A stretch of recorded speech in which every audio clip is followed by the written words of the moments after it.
Well, good evening, everybody, and we're a little late start here getting these early 5 o'clock games kind of get us sometimes. And the game was scheduled to be at 6, but they moved it up to 5, I guess, since Caruthersville has to drive so far. But we are getting set for the JV game. Caruthersville's already been introduced. They're going to start number 30, Sammy Bryant, number 11, DeMarcus Hamilton, number 12, Ryan Guest, number 13, Gavin Moten, and Marion Truss, number 22.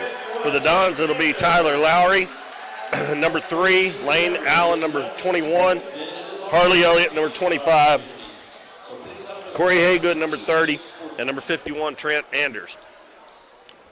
Caruthersville, bright red uniforms with white trim and white numbers. And the Dons in their home white with black numbers. The Caruthersville Tigers. I don't even think I even mentioned that. By the way, I'm Keith Bowman. Dalton Pennington will be alongside here in just a minute. He's getting here a little bit late as well. The Dons control the tip. And Caruthersville will get it right back on a turnover as Harley Elliott couldn't handle the pass.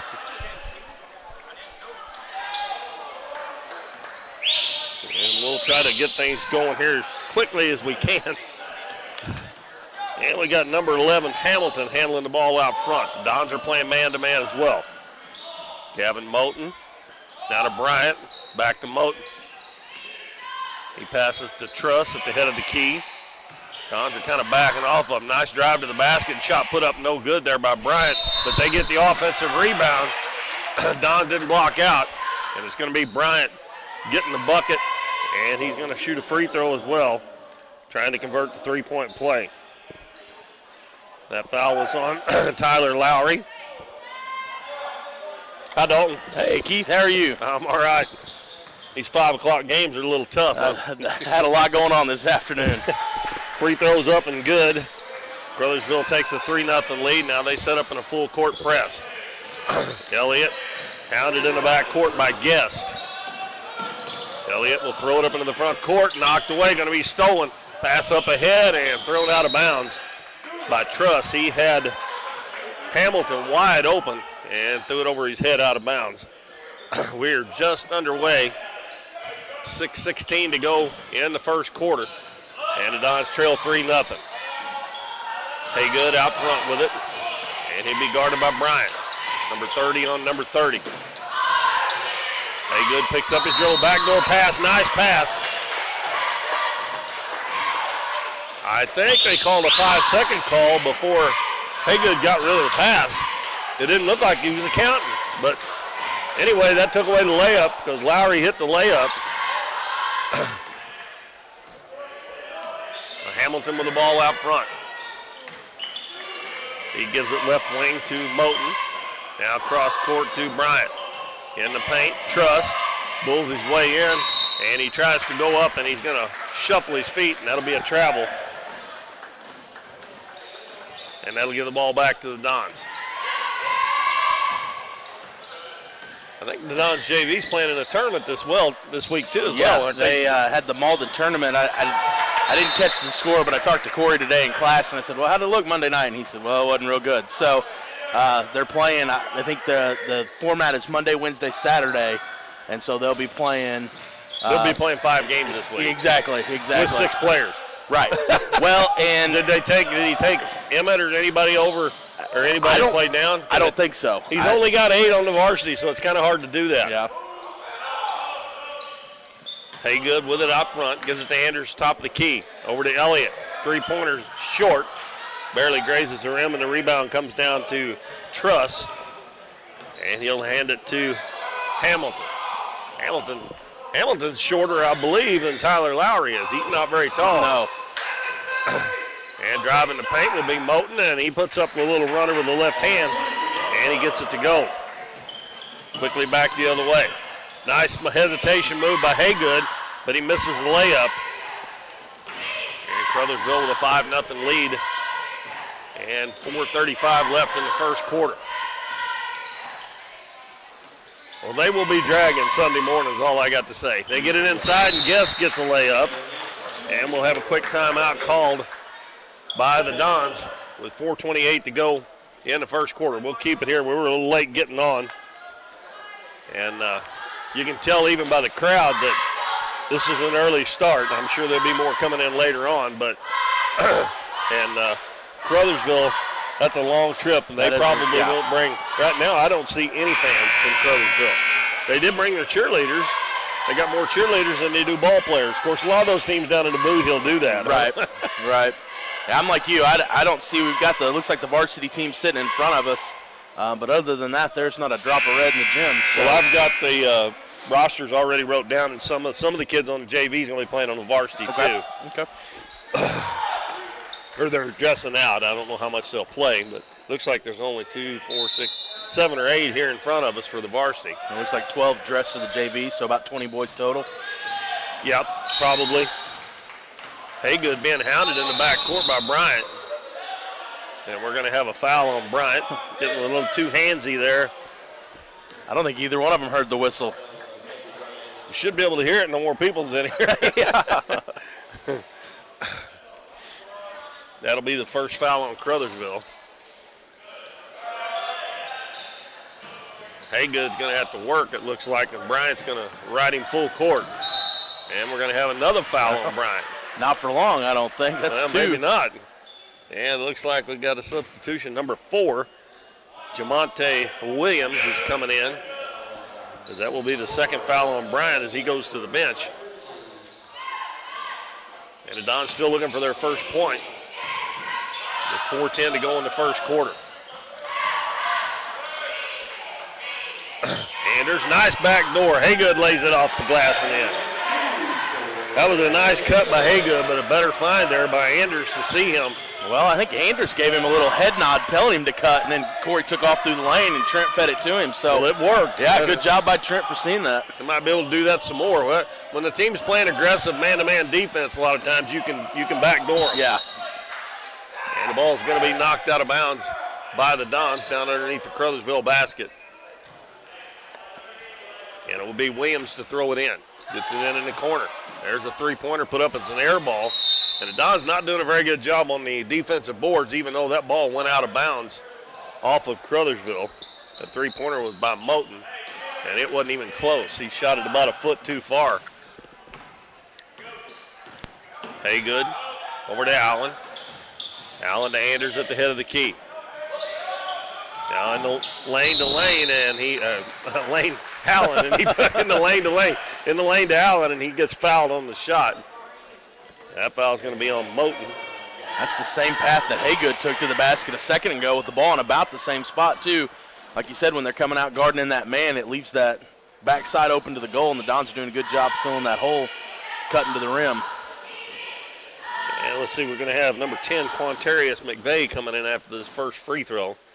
And Allen will miss the first one as it goes down in and comes back out. He's going to replace Moten.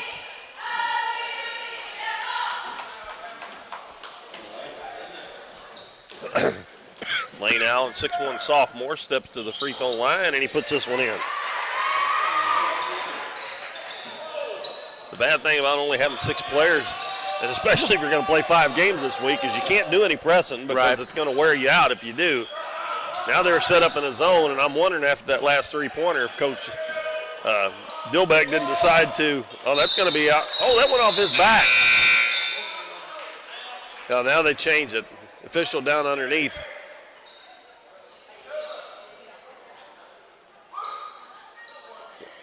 No, it hit off of 13's back.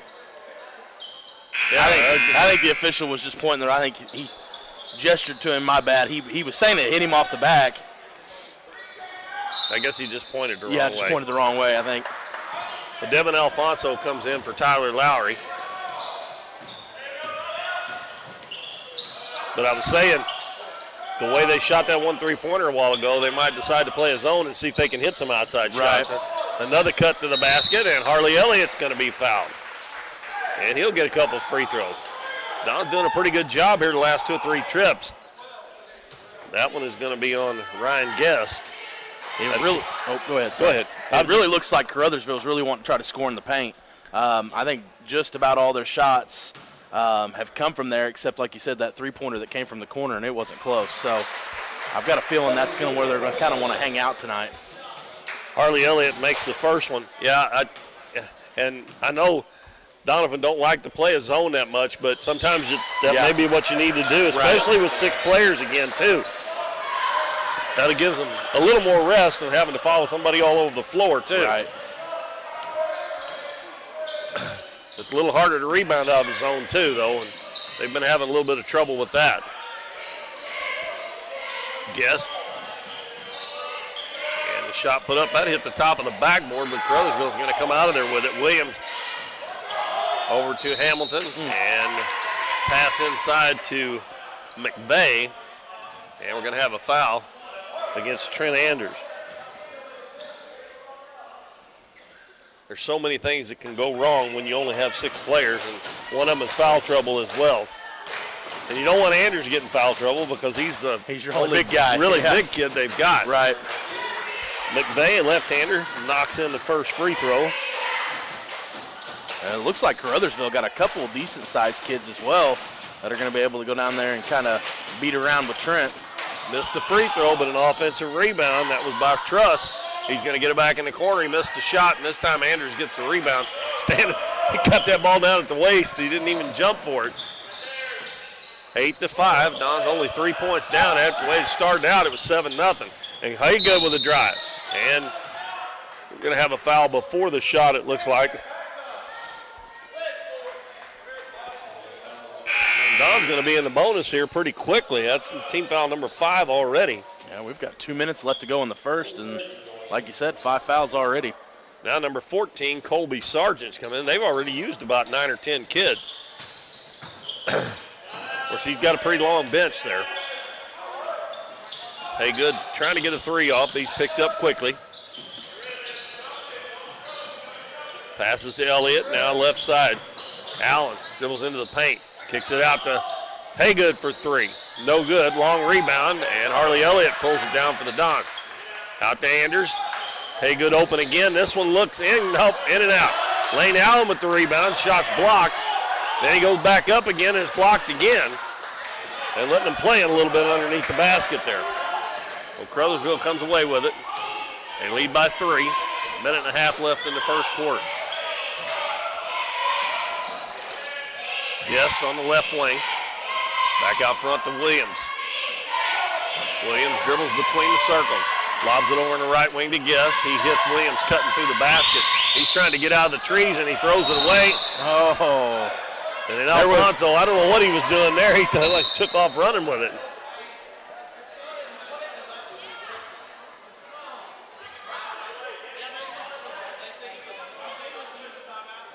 Yeah, so somebody whistled in the stands, it sounded like. Oh, so maybe he thought the play was dead. And yeah, I think that's Alfonso because he's looking up for a ref to throw the ball to and kind of walks across the court, has the ball, and he's going to get called for the travel there. I don't know how they're going to play that. Well, it looks like they're going to give – did Caruthersville, I guess, tried to call a timeout when he was down underneath the basket? Is that what it was? I don't know. Well, I'm confused. But all I know is Williams took it down there and the big guys, and he was underneath the basket. And then when he threw it away. Right. I'm wondering maybe he called a timeout while he was under the basket, and it just took the officials a few seconds to get it called. I don't know. Well, Dilbeck was telling him somebody's over here whistling, and that's when Chilton came over and was trying to get it sorted out of what was going on. I don't know, does that become a jump ball, or are they just going to give it back to the Dons? Well, it looks like to me they're going to give it. They must have given him the timeout because they're pointing to Caruthersville, and they're giving Caruthersville the ball over there. Well, they should get under the goal underneath the basket. Yeah. Because Alfonso intercepted the ball down there at that other volleyball line down there inside the free throw line. Yeah, that had to have been what happened. They had to back up. Yeah, because I don't know why they're taking it out there, though. But they did dock Caruthersville a timeout there on the scoreboard. And we're going to have a travel on Jamonte Williams.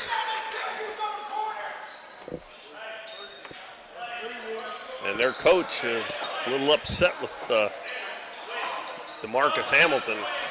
You ever met Coach Treese? Is that him? Yeah. No. He used to coach high school baseball, so I've kind of known him for 5 or 6, 7 years. Absolutely probably one of the funniest human beings I think I've ever met. 50 seconds left first quarter. Elliott kicks it out to Anders on the baseline.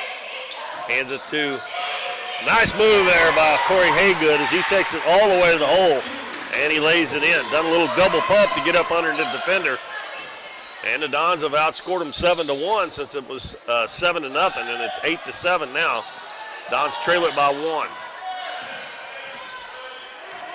Williams will back it back out to the volleyball line.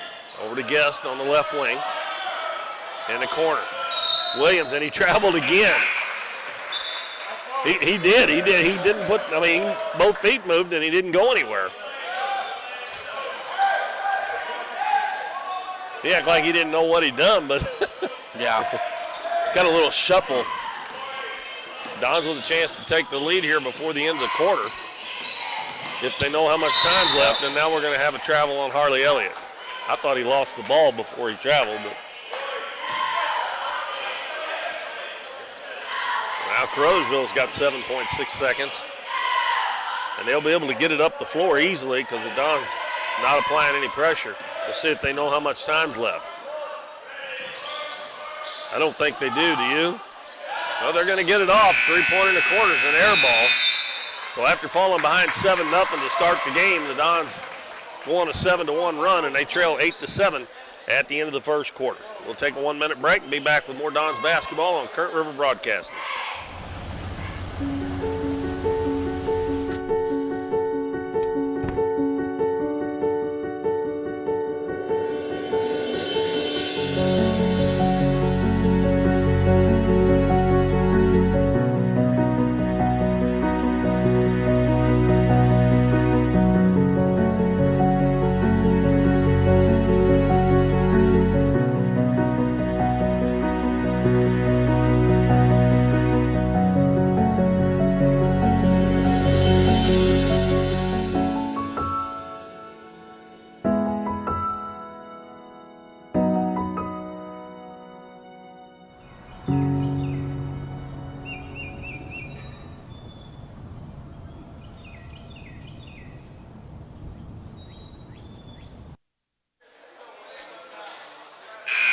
We played one quarter in the junior varsity game. The Dons trail Caruthersville 8-7. And they will send out, Caruthersville will send out Truss, Bryant, Guest, McVeigh, and Hamilton. Dons, they go back with the starters, Lowry, Allen, Elliott, Haygood, and Anders. Guest at the head of the key, gives it in the corner. He bounces it down low to Bryant. His shot hits the side of the backboard. Good defense by Trent Anders. And he gets the rebound. Gives it up to Corey Haygood. Bryant picked up 2 fouls quickly at Garden Haywood, and we're going to have another foul as Haygood takes it to the basket. That one's going to be on number 10, I believe. Quantarius McVeigh. And that's team foul number 6, so the rest of the half, the Dons will be in the bonus. Elliott wide open in the corner. His 3 no good. And Ryan Guest corrals the rebound for the Tigers.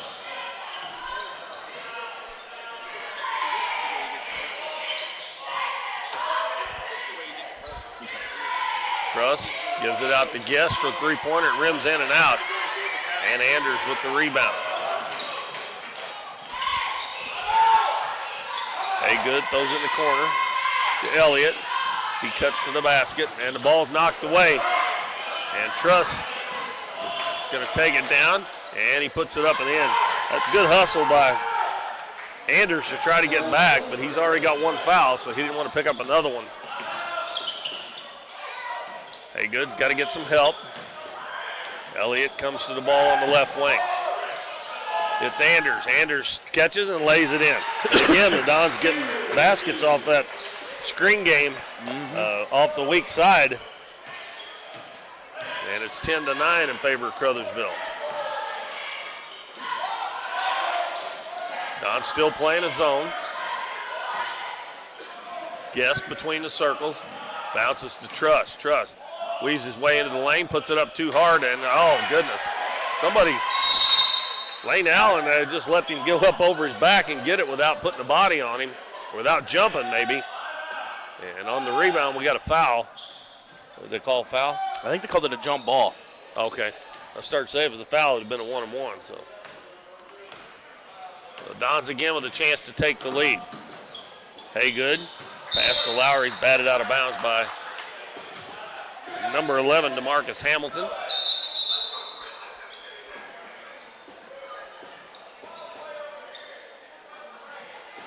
And got a little wet spot on the floor. The official going to take care of.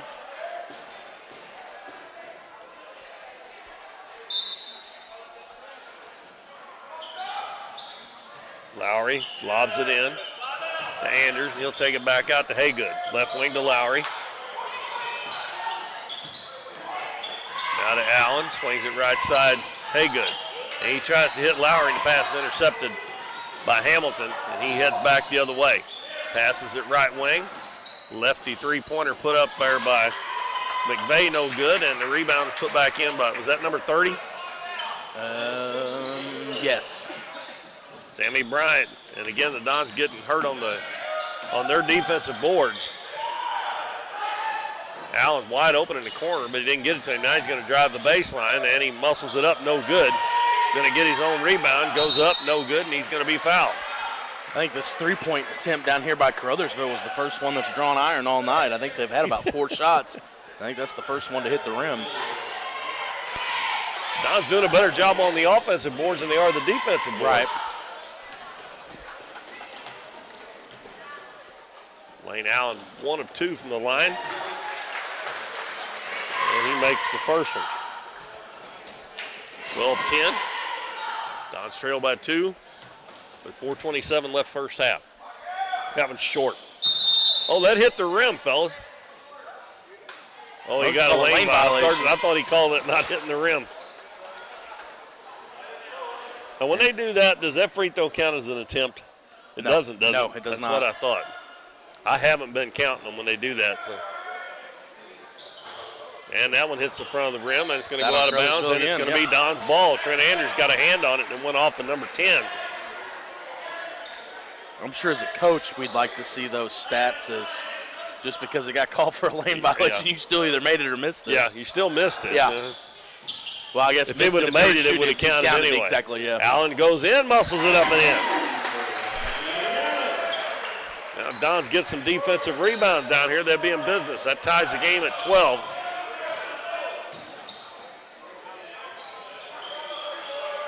Guest goes in the corner. They bounce it down low. And going around Anders, and Anders has just picked up his second foul. Just a little bit too quick for him down there around the basket. It's going to be McVeigh going to the free throw line to shoot 2. And as I said, Anders has picked up 2 fouls. And if he goes out of the game, the Dons are pretty small then. Even though Haygood's pretty good size. Oh, man. He missed everything. Barely hit the backboard.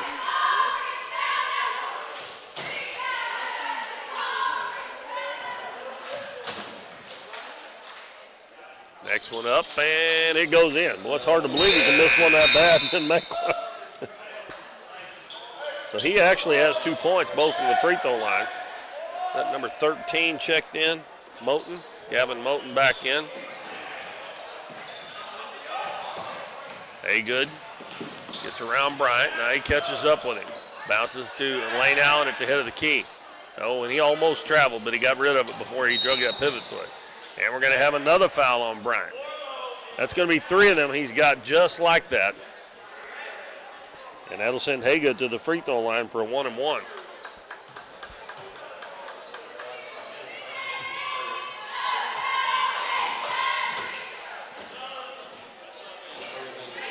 I didn't get to go to the girls' game last night. I had to go to take somebody to St. Louis Hospital or to a doctor's appointment. I didn't get back till quarter till 6. But I watched it. They played pretty good last night. It was a good one. It was a good ball game. Rough game, from what I could tell. McKenna had a heck of a game. Yeah. Haygood misses the free throw.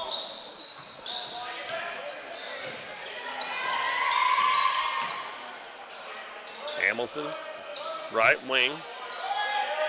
Now he gets it back in the corner. He's going to shoot a 3. Almost made that off the backboard, and he got his own rebound. Gives it to Moten. Moten dribbles to the baseline. Allen knocks it out of his hands, and he saves it. It's right underneath the basket. Now the ball's loose. And Lane Allen comes up with it, and his pass is intercepted.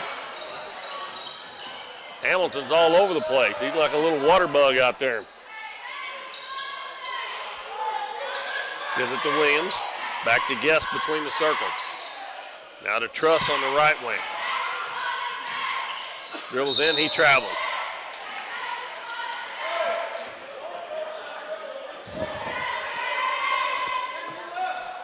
They're trying to make a way in there even if there's not one, aren't they? Yeah, I think, like I said earlier, I think that's where they're going to want to do all their scoring from. I haven't seen a whole lot of perimeter shooting. Good with a nice drive, but he missed it. Ball bounces back to Allen. He's going to throw it back out, but 3 seconds called. Not a lot of perimeter depth there for Caruthersville. That's the way it looks anyway. Yeah, right.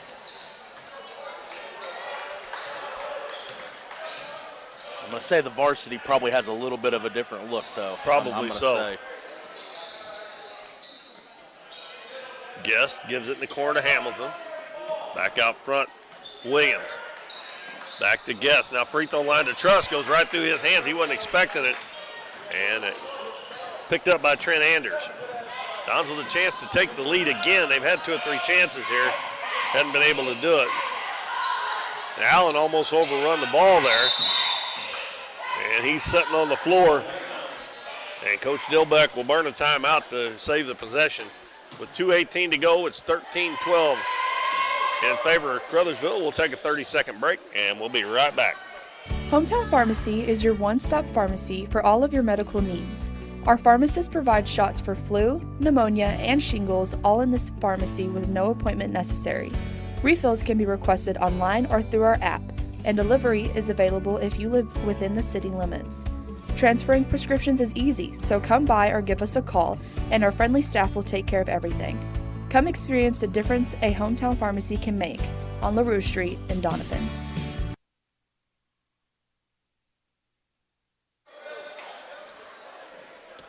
Two minutes and 18 seconds left first half of the junior varsity game. The Dons trail Caruthersville 13-12. Both teams have scored 5 points this quarter. And it will be Don's ball over on the right sideline. Good, right wing to Allen. Anders steps out off the screen. And we're going to have a foul called on number 22. That is Marion Truss, and that's going to send Trent Anders to the free throw line. He's going to have to stay in and shoot. He was getting ready to check out. And Tyler Lowry will come in.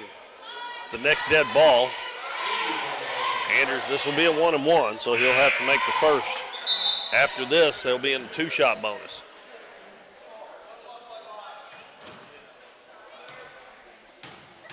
Colby Sargent also going to come back in for Caruthersville. And, boy, Trent. Yeah, well, they all count. That's why that backboard's there, Keith. Might as well use it. Yeah, right? Don't make any difference from the free throw line or the three-point line. They all count. Yep. I'm sure he don't care. He looks like he almost looks like he's going for it. Yep. And Lane Allen is got the offensive rebound. Then he's going to be tied up, and the arrow will favor Caruthersville this time. Now Anders will check out.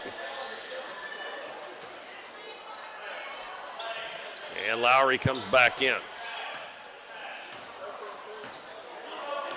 2 minutes left in the first half. We're tied at 13.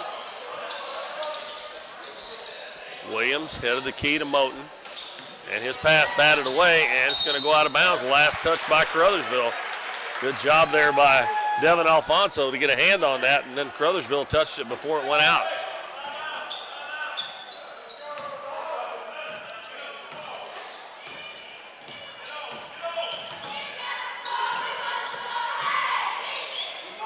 Lowry with the ball, and he tries to hit Allen cutting through the lane and throws it out of bounds. They've got just about all their buckets off of that play right there. Got to be a little more patient till they come all the way open. Moten, right wing. Williams. Now back to Hamilton throws it to Truss. Truss going to be fouled by Harley Elliott. That is the first foul on Harley and the fourth team foul. So Jamonte Williams will take it out of bounds.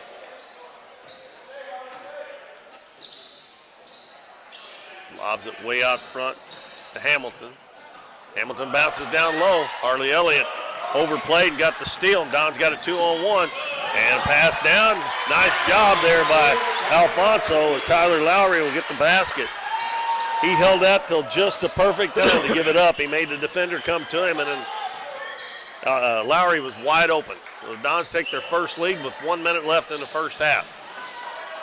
And again another steal. Pass up the floor. Here comes Lowry again. He's going to take it all the way. He lays it up a little too hard. And Caruthersville heads back the other way.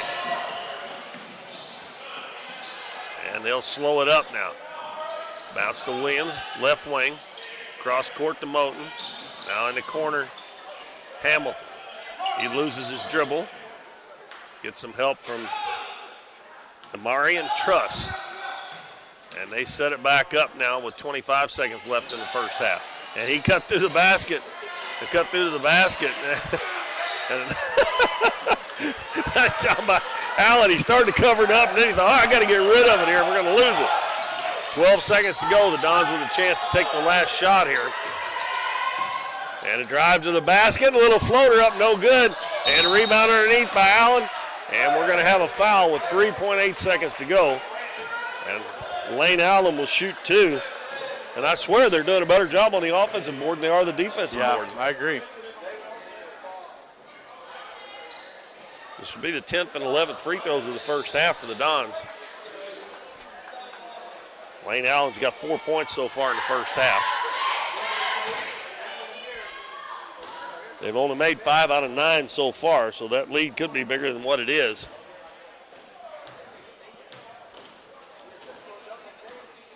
And that one's off the left side.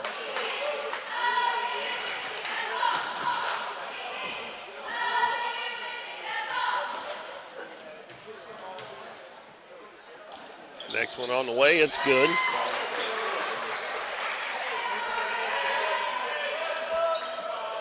He's letting it roll up to half court. They need to pick him up.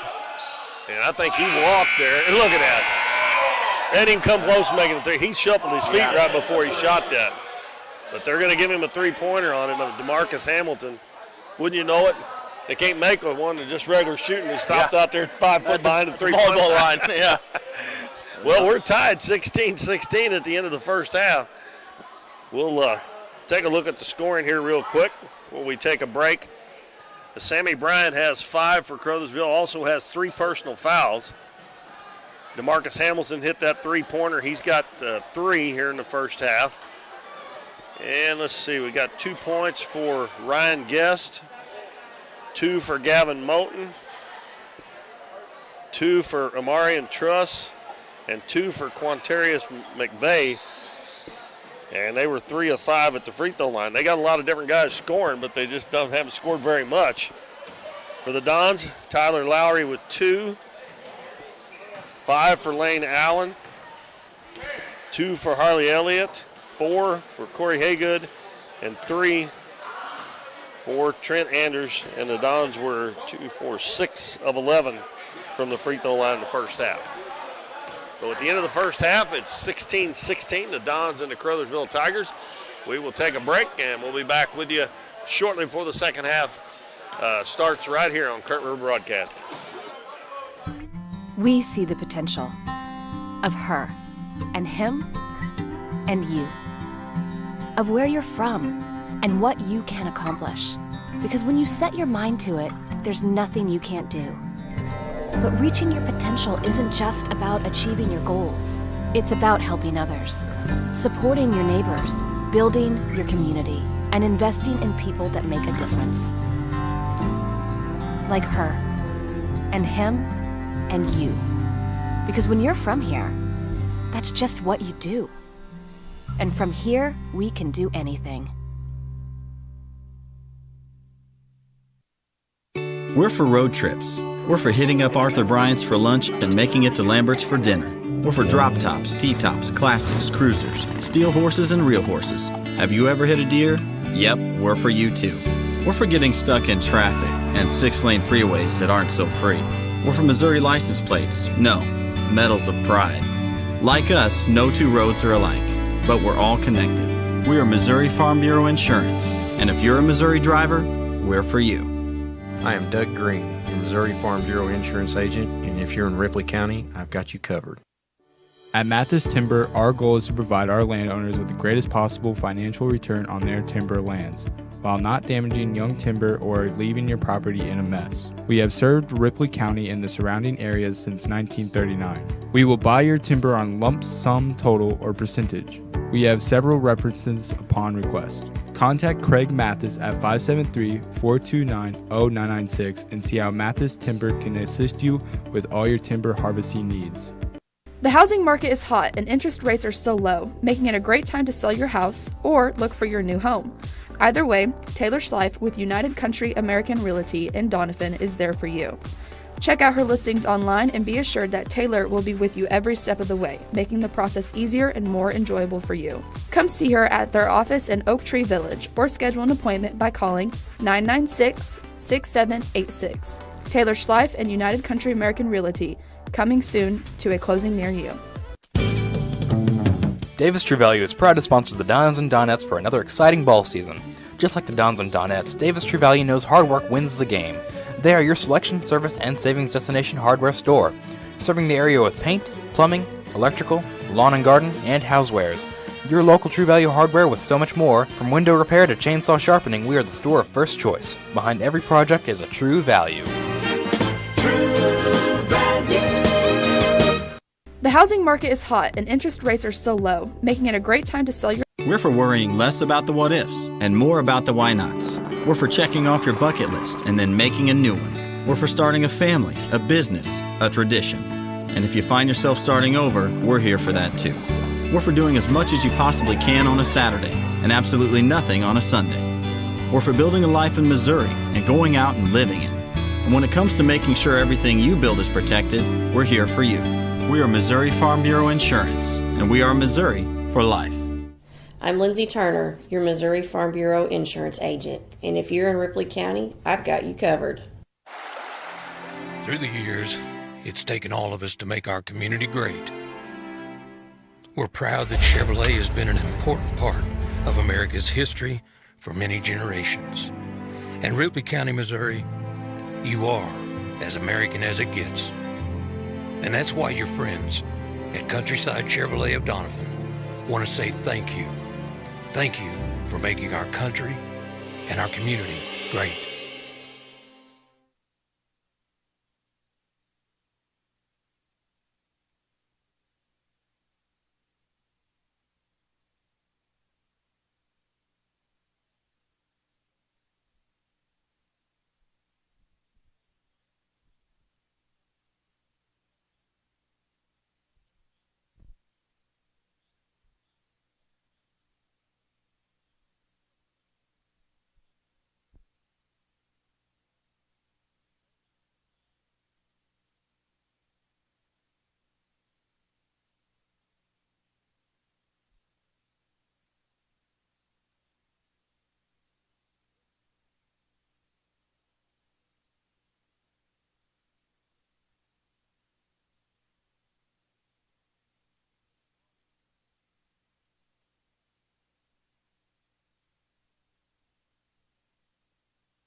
Welcome back, everybody. This is Keith Bowman and Dalton Pennington alongside. We're getting set for second half action in the junior varsity game.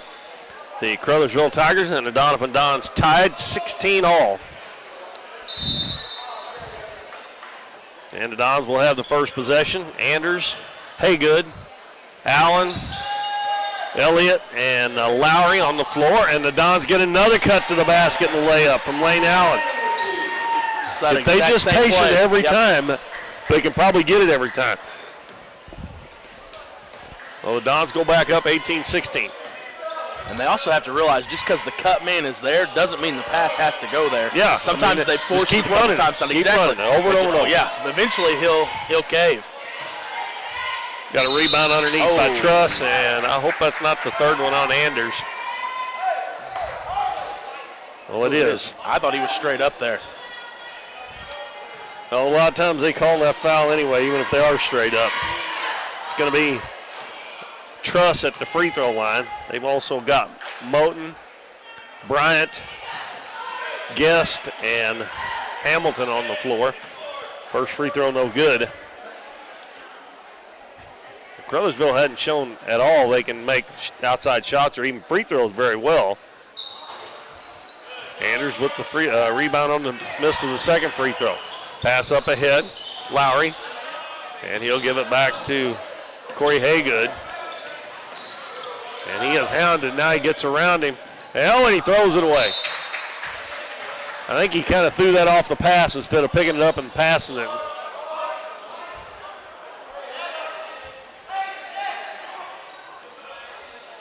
Oh, it must have got tipped, huh? Yeah, that's what it looks like. I guess they said it got tipped. Now the Caruthersville coaches don't believe that. No. Well, they get it back on the rebound on the miss by Elliott. I didn't think it got tipped. It didn't look like to me it did, but yeah, it looked they're like closer than I am. pass. And the ball's going to go out of bounds. Nice job there by Lane Allen as he tipped that ball, and it went off of Truss's foot to get the ball back to the Dons. We played a little over a minute here in the third quarter. The Dons with the only 2 points. They lead 18-16. Haygood, right wing to Elliott. He tries to get past Guest. And we're going to have another foul. It's going to be the second one on Guest. Dons will inbound it. That's the first team foul here in the third quarter on the Tigers. Elliott out to Haygood. Wide open three-pointer, and that one's good. He missed a couple of those in the first half, and normally if he got time to look at it, he does not miss them. So the Dons have their biggest lead now, 5 points, 21-16, with 5.5 minutes left in the third quarter. Moten passes it to Truss, and we're going to have a foul on the Dons. That's the first one on Lane Allen.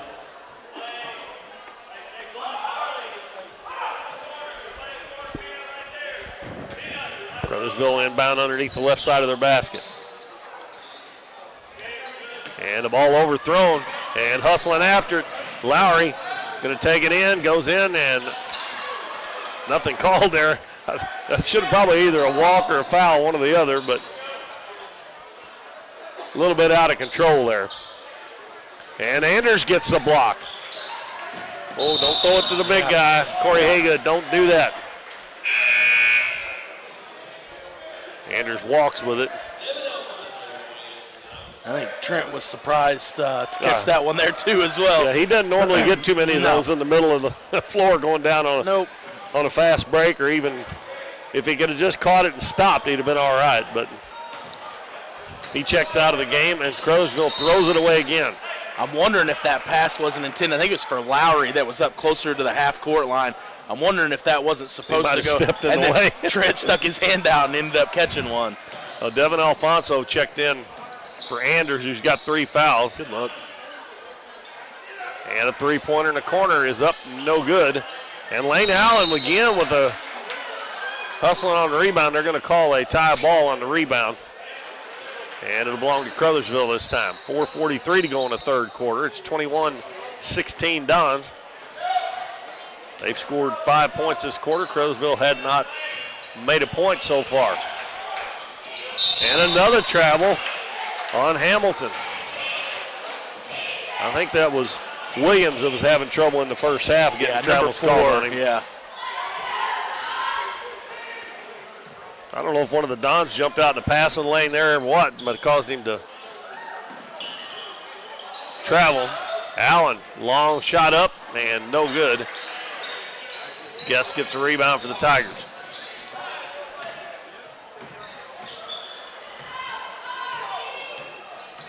Hamilton at the head of the key, gives it to Guest on the left wing.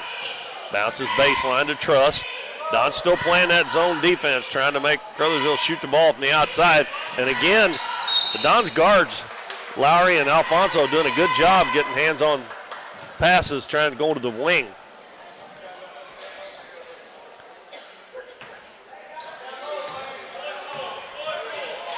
Pass down low, good pass.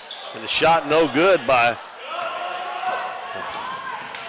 Bryant, and quickly to the other end.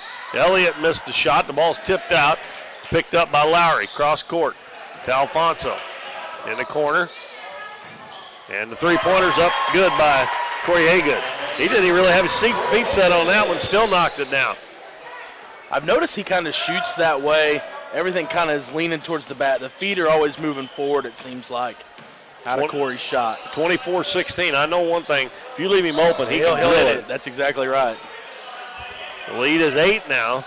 Now we're going to have a 3 at the other end. No good. Long rebound. Harley Elliott. Pass over. Shot up. No good, but we got a foul. Nice fast break run by the Dons. And Devin Alfonso will shoot a couple of free throws. And again, they shot a three-pointer. That was DeMarcus Hamilton. It was, I guess you could say it was close. It hit off the back of the rim, but that one they made for the half was just, it was luck. I mean, that free throw is short. Oh, my goodness. Oh, goodness. Got them all. We got Williams, Terrence Jackson, number 5, I don't believe he's been. Number 25 has not been in. That's Amari Benson. Number 10 is McVeigh. And who did I miss? Second one is good by Alfonso. That's his first point. Let's see. Number 4, Williams. Gives it over to Benson. Benson and back in the corner, and they throw it inside, trying to get it to McVeigh. It's picked off by Allen. Over to Haygood. Haygood backs it up. He guarded by Jamonte Williams. Head of the key, Lowry. Bounces it over to Allen. And he hits that. I'm amazed that play just keeps working. Yeah. Haygood's got 12 now. And it's an 11-point lead for the Dons. They get it down low. Nice play that time, and that's going to be number 25, Amari Benson. I don't think the ball hit the floor on that trip for them down the floor. Well, they got a layup. I don't know if you saw it. You were right. And the Dons came. Cagle had them pulled back up, and we're going to start applying a little bit of pressure. And about three passes in, had that press broke, and an easy bucket on the other end. I think that's why Cagle called the timeout. I've been running that zone all night, and I think Cagle wanted to take a different look at it. Well, since they went to that zone, the game has basically changed, though. I mean, especially this quarter. But when they went to the zone in the second quarter, Caruthersville did not score very much after that, and the Dons caught up with it. Was it 8-1 when we switched to that zone? It was 7-0. Okay. And then the Dons outscored them 7-1 to end the first quarter. Yeah. And it was 8-7. Well, they've only given up 11 points. Yeah, between the second and third quarter. 27 to 11. Yep. Since they started out behind 7-0. So that's been a pretty good run. Yeah. And I think a lot of it is because of that zone. And if they'll just be patient on offense and keep running that screen game, they've got a lot of layups. I mean, they've got to have at least 7 or 8 layups, I would think, and 6 or 8 anyway. Yeah. It'll be Don's ball after the timeout. 2 minutes and 34 seconds left in the third quarter. Caruthersville backs it up. I'm kind of surprised they're not pressing, if you don't know the truth. Because you know they're quick. There's no doubt about them being quick. Alfonso, right wing, and a pass in the middle, bad pass, is picked off by Williams, and then Lane Allen steals it right back from him. Harley Elliott in the corner. And pass cross court to Alfonso. And he hits Lowry in the lane. He decides to kick it back out. Well, and that's how that should work. If that shot's not there, kick it out and run it again. Yeah, just keep running it until somebody gets open underneath. And that's what they're doing right now. They're doing a good job. But don't force it like that. Yep. Dons get a steal back. Haygood's open and he puts it in. That's a two-pointer. They got a little bit lucky. Now the ball is, oh my goodness. Alfonso misses layup and then the Dons commit a foul. Caruthersville just mishandled that pass. I mean, it was right to him. They call that foul on Lane Allen. That's his second. Now the Don's going to put full court pressure. And the ball's knocked away, but he gets it right back. And, well, that's kind of a shame. Don's probably had a layup by Lane Allen right there. But they call the turnover on Caruthersville. So they get a turnover off the press. That's the first time they pressed, isn't it? Well, they tried transitioning to it earlier right before that timeout, and I think they were late getting into it, and Caruthersville beat it pretty easy. But, I think that's the three-pointer in the corners, an air ball. That they're was gonna by start Lowry. running. And the Dons are going to touch it last as it goes out of bounds. It's a 1-2-2 is what it looks like. Caruthersville gets it in the front court. Jamonte Williams dribbles to the right side. Now passes back on the left side to Benson. And his pass is going to be stolen. And again, the guards of the Dons getting hands on the passes. Harley Elliott shoots a three. Lane Allen with the offensive rebound. He puts it up and won't go. And then he takes it away and he puts it up and the shot blocked. But the Dons come away with it again. And another three by Lowry. It's no good. Getting a little three happy there.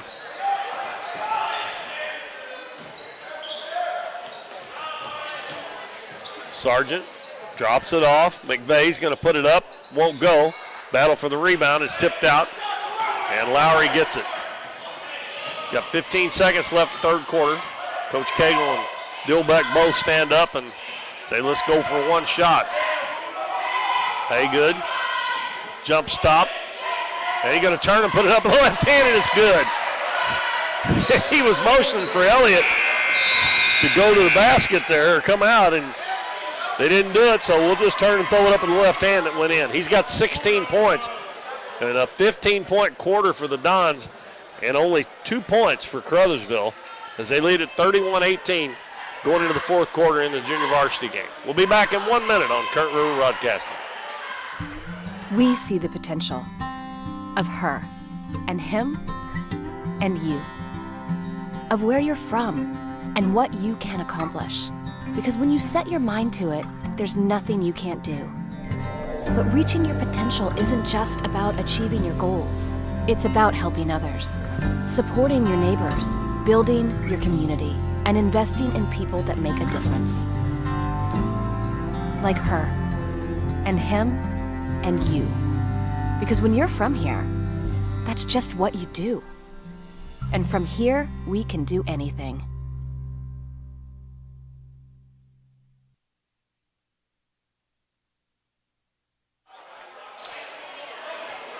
Welcome back, everybody. We're headed to the fourth quarter of the Dons in the junior varsity game lead Caruthersville 31-18.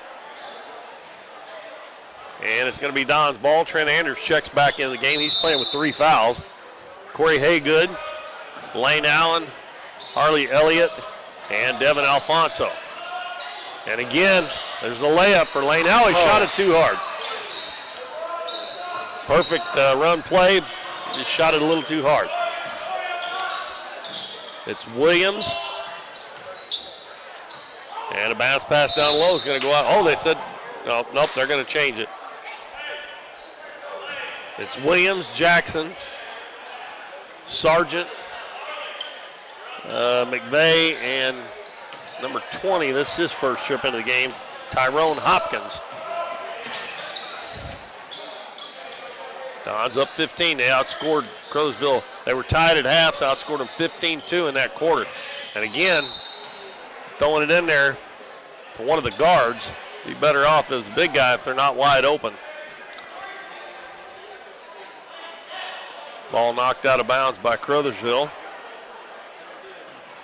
Lane Allen will trigger. In the corner to Elliott. Throws it out front, and we're going to have a foul. That one's going to go on Jamonte Williams.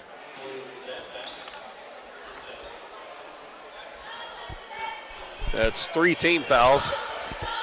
Williams' second personal. Anders head of the key. Over to Elwin, the ball away too much, and you're not going to make a layup this time. Yeah. I mean, there wasn't any intent there, I don't think. But he was just. He's going to make sure he wasn't, especially if he's going to commit the foul, he's not going to get the freebie on top of it. There's too many times I think guys do that. They just run by and just barely touch him on the arm and they make the shot. If you're going to foul them, make sure they don't make the shot. First free throw by Alfonso is no good. He has 5 points in the game, and the second one's good. Of course, Alfonso's one of the smaller guys on the court, too, so you kind of put a body on him, and that hard contact looks like it comes out of there. It may not be as hard as you think. Truss drives baseline. Nice move. It goes up, and we're going to have a foul. We'll see. I think it's going to be on Harley Elliott.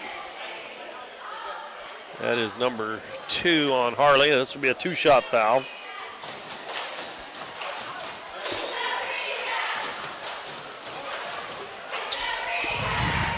I can see a lot of improvement in all these JV players, though, since the start of the season already.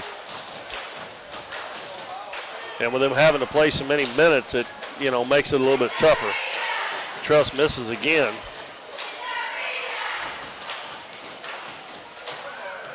He scored 2 points back in the first half, and that one is good. That's their first make this half from the free throw line. 45-19. Don's quickly into the front court with it. Lowry.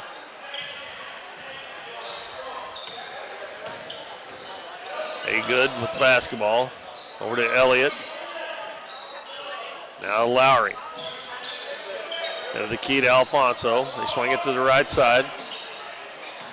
Anders at the top of the key. This time they get it inside to Elliott. His jump hook up, no good. And Truss with a rebound for the Tigers. Down to 2:40 to go in the ball game. Dons with a 26-point lead. And this game was tied at halftime. Caruthersville's only scored 3 points this whole half. There's 3-pointers in air ball. Pass up the floor. Haygood hits Lowry in the stride, and he's going to be fouled. And it's going to be on DeMarcus Hamilton. That's another thing what I said about him being smart. He's got his head up looking down the floor, and he hit him perfectly in stride. Lane Allen coming back in the game. Also, Quantarius McVeigh coming in for guest for the Tigers. Anders will check out for the Dons. 2 shots coming for Tyler Lowry, and he missed it. Oh, excuse me. Shouldn't that have been 2 shots? Did he shoot 2? I only seen 1. And a shot put up by Sammy Bryant. I didn't see him shoot the other one. He was shooting the ball when he got fouled. Yeah. I may have missed it. I don't know, but I didn't think I did. 45-21. 2 minutes left in the ball game. Drive to the basket, and we're going to have a travel on Alfonso. He was getting ready to pass it to Lowry, and he kind of lost a handle on it.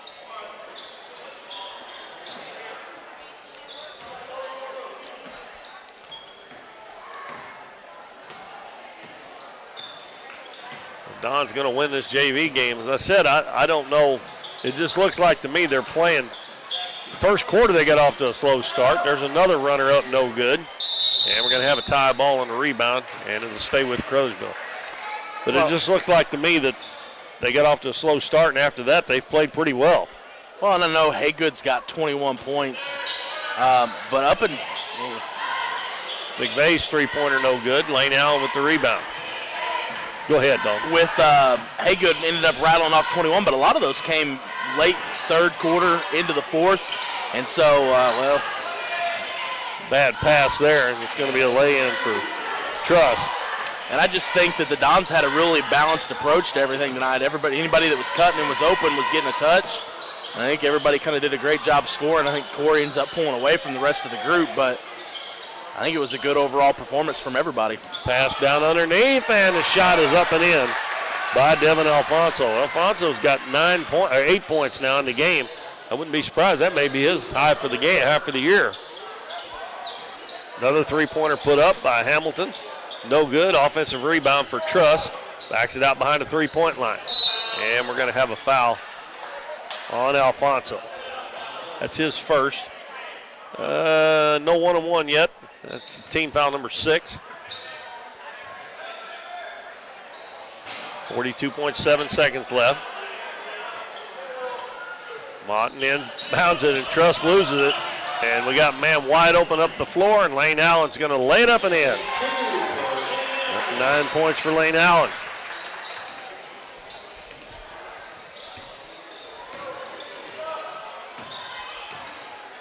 Bryant walks it up the floor. Passes it to Hamilton on the left wing. 20 seconds to go. Hamilton drops it off underneath. Shot put up and in by Amari and Truss. They go to get it across the half line. Bryant knocks it away from him. He gets it back. Passes it over, and it looks like the Dons are going to run it out here. Our final score is going to be 49 for the Doniphan Dons and 25 for the Caruthersville Tigers in the junior varsity game. We'll look at the scoring here real quickly. Sammy Bryant had 7 for Caruthersville. DeMarcus Hamilton 3. Ryan Guest 2. Gavin Motton 2. 7 points for Amari and Truss.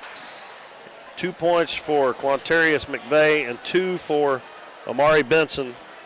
And they were 4 of 9 from the free throw line for the game. On the free throw line for the Dons, they were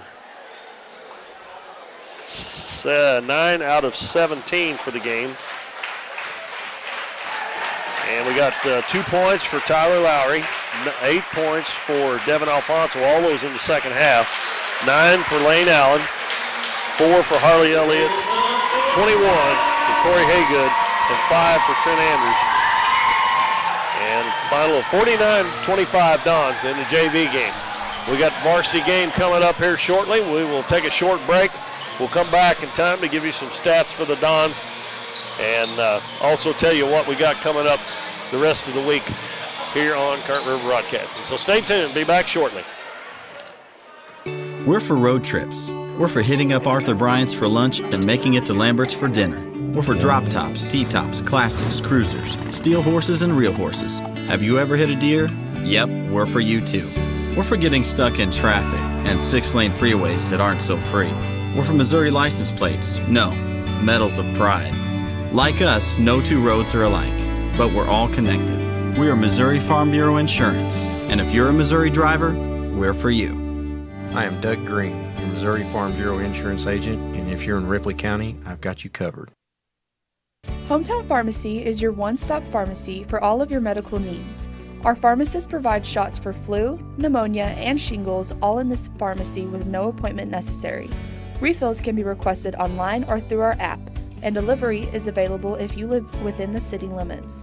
Transferring prescriptions is easy, so come by or give us a call, and our friendly staff will take care of everything. Come experience the difference a hometown pharmacy can make on LaRue Street in Doniphan. At Mathis Timber, our goal is to provide our landowners with the greatest possible financial return on their timber lands, while not damaging young timber or leaving your property in a mess. We have served Ripley County and the surrounding areas since 1939. We will buy your timber on lump sum total or percentage. We have several references upon request. Contact Craig Mathis at 573-429-0996 and see how Mathis Timber can assist you with all your timber harvesting needs. The housing market is hot and interest rates are still low, making it a great time to sell your house or look for your new home. Either way, Taylor Schleif with United Country American Realty in Doniphan is there for you. Check out her listings online and be assured that Taylor will be with you every step of the way, making the process easier and more enjoyable for you. Come see her at their office in Oak Tree Village or schedule an appointment by calling 996-6786. Taylor Schleif and United Country American Realty, coming soon to a closing near you. Davis True Value is proud to sponsor the Dons and Donettes for another exciting ball season. Just like the Dons and Donettes, Davis True Value knows hard work wins the game. They are your selection, service, and savings destination hardware store, serving the area with paint, plumbing, electrical, lawn and garden, and housewares. Your local True Value hardware with so much more. From window repair to chainsaw sharpening, we are the store of first choice. Behind every project is a True Value.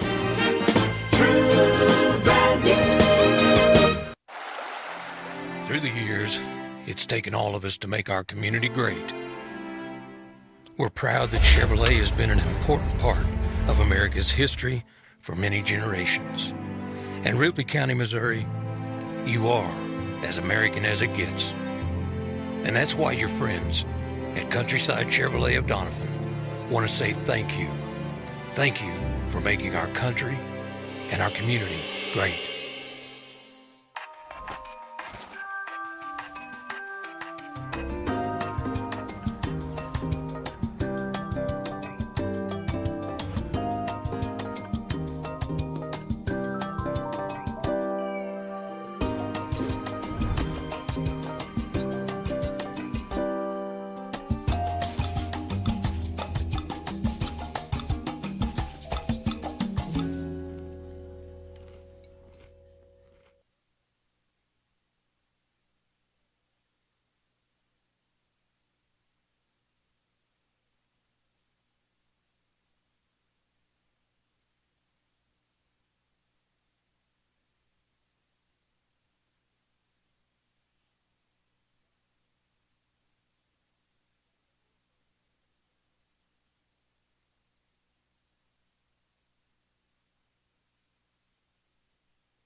Well, welcome back, everybody. We are getting set for the varsity game, the Caruthersville Tigers and the Doniphan Dons here at the Bill L. Wright Gymnasium in Doniphan.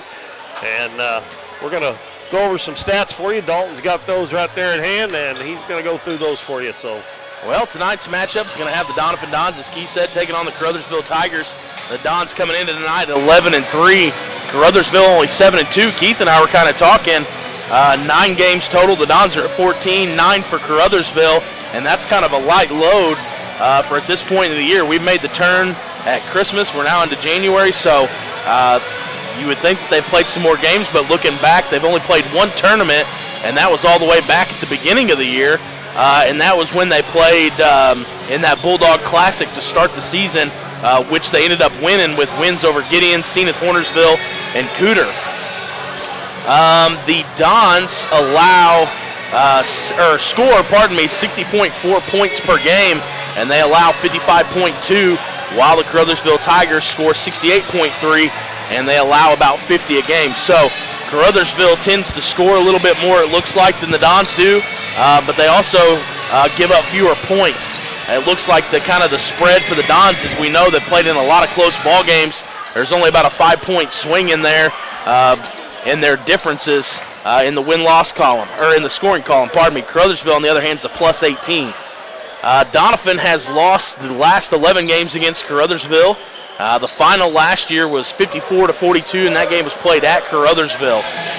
The Dons do a great job of shooting, and that's one of the things. They find all the good opportunities, take real easy close shots at the bucket. They do a lot of scoring at the rim. They're going to shoot 54.1% from the floor.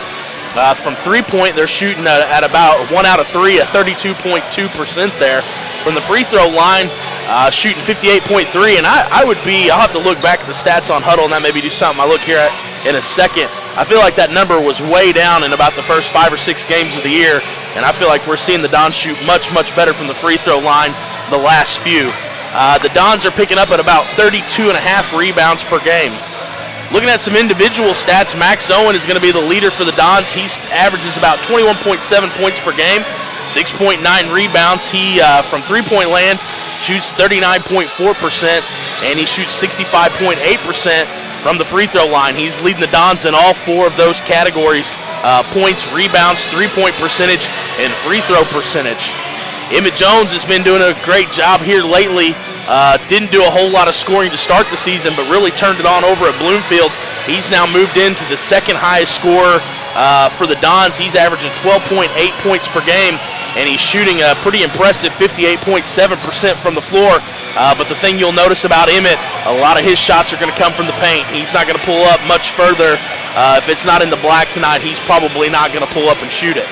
Cam Barton is at 12.1 points per game, 6.7 rebounds per game, and he also shoots extremely close to the rim, and he's shooting 54% from the floor. J.D. Burton is averaging 7.3, Ben Killian 3.9, and Isaac Rawlings is going to round out the Dons at 2.2. As we said earlier, the Dons are going to be 11-3 coming in tonight. The Caruthersville Tigers are 7-2.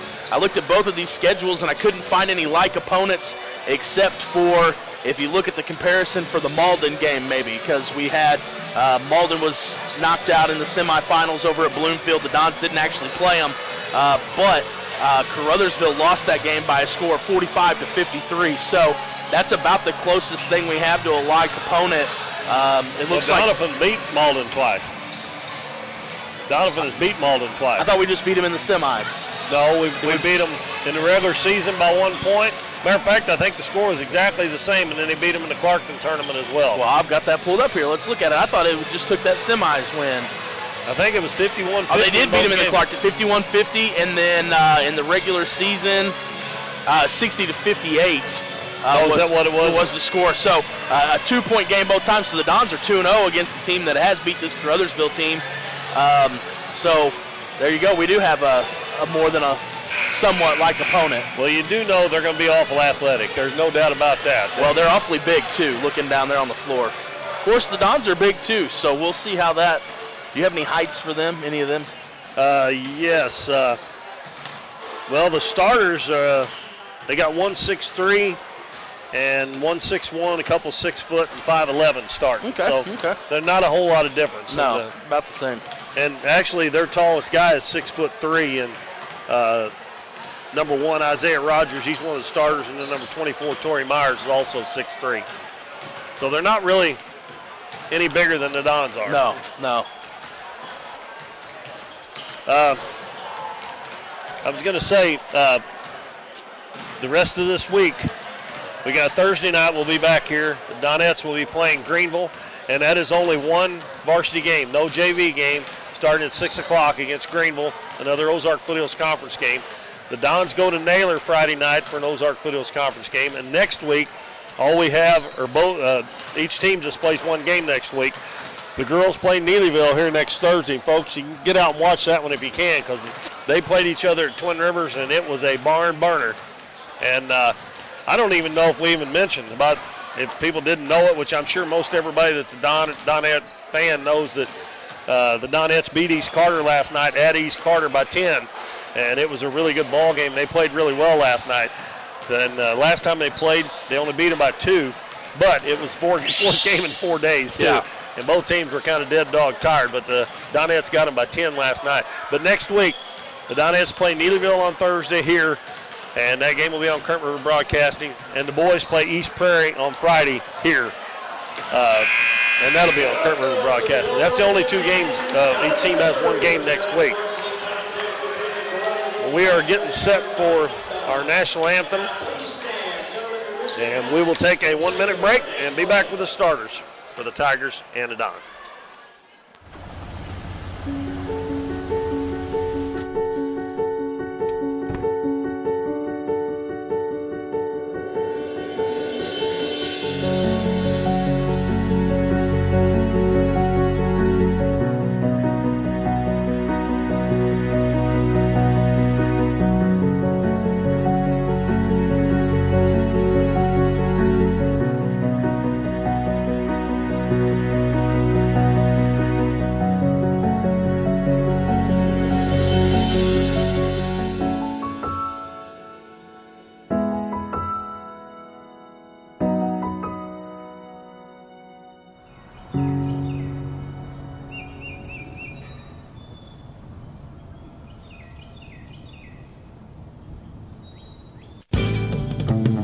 Davis True Value is proud to sponsor the Dons and Donettes for another exciting ball season.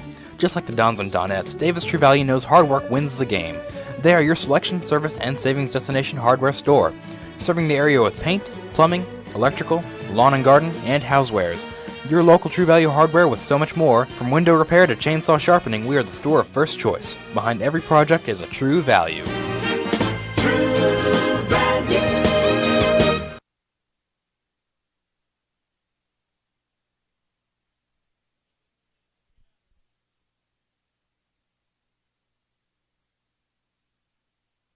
Welcome back, everybody. We're getting set for varsity action now. The Caruthersville Tigers and the Doniphan Dons. Starters for the Caruthersville Tigers. Number 0, Avion Moulton, a 5'11 junior. Number 1, Isaiah Rogers, a 6'3 senior. Number 2, Danny Ricks, a 6-foot senior. Number 5, Jermonte Alexander, a 5'10 sophomore. And number 12, Lawrence Epkins, a 6'1 senior. Rounds out the starting 5 for Caruthersville. For the Dons, it'll be number 2, Ben Killian, 5'10 junior. J.D. Burton, number 4, a 5'10 senior. Emmett Jones, a 6-foot sophomore. He wears number 23. Number 35, Max Owens, a 6'3 senior. And Cam Barton, a 6'4 senior. Number 41 for the Dons. Caruthersville will go from left to right in the first half. Dons from right to left. Caruthersville with red uniforms, white numbers. And I did not get their coach's name. He actually come up and told me. It's Lamont Bell. That's right. I should have known that. Lamont Bell, and then Brad Treese is their assistant coach. I knew Lamont Bell was their coach. I just couldn't think of his name. Yeah. But he come up and told me that Talon Galladay, number 3, has been hurt, and he's just now coming back to play. He's not one of the starters, but we called his name a lot in the football game, if you'll remember. Yes, we did. Him and I think the other kid was Hollywood. I think we had a Hollywood and a Galladay that we called a lot in that game. Epkins jumps, and he controls the tip. And the pass up the floor goes to Alexander. Dons are going to start out man-to-man. Head of the key, driving into the paint, kicking it out. Now Epkins in the corner. Gives it back to Alexander. A long three-pointer off to the left side, or right side, no good. Dons quickly into the front court. Max Owen will give it back to Ben Killian. And Max is wide open, cutting through the lane, and he missed the shot. It was contested there by number 5, Dramonte Alexander.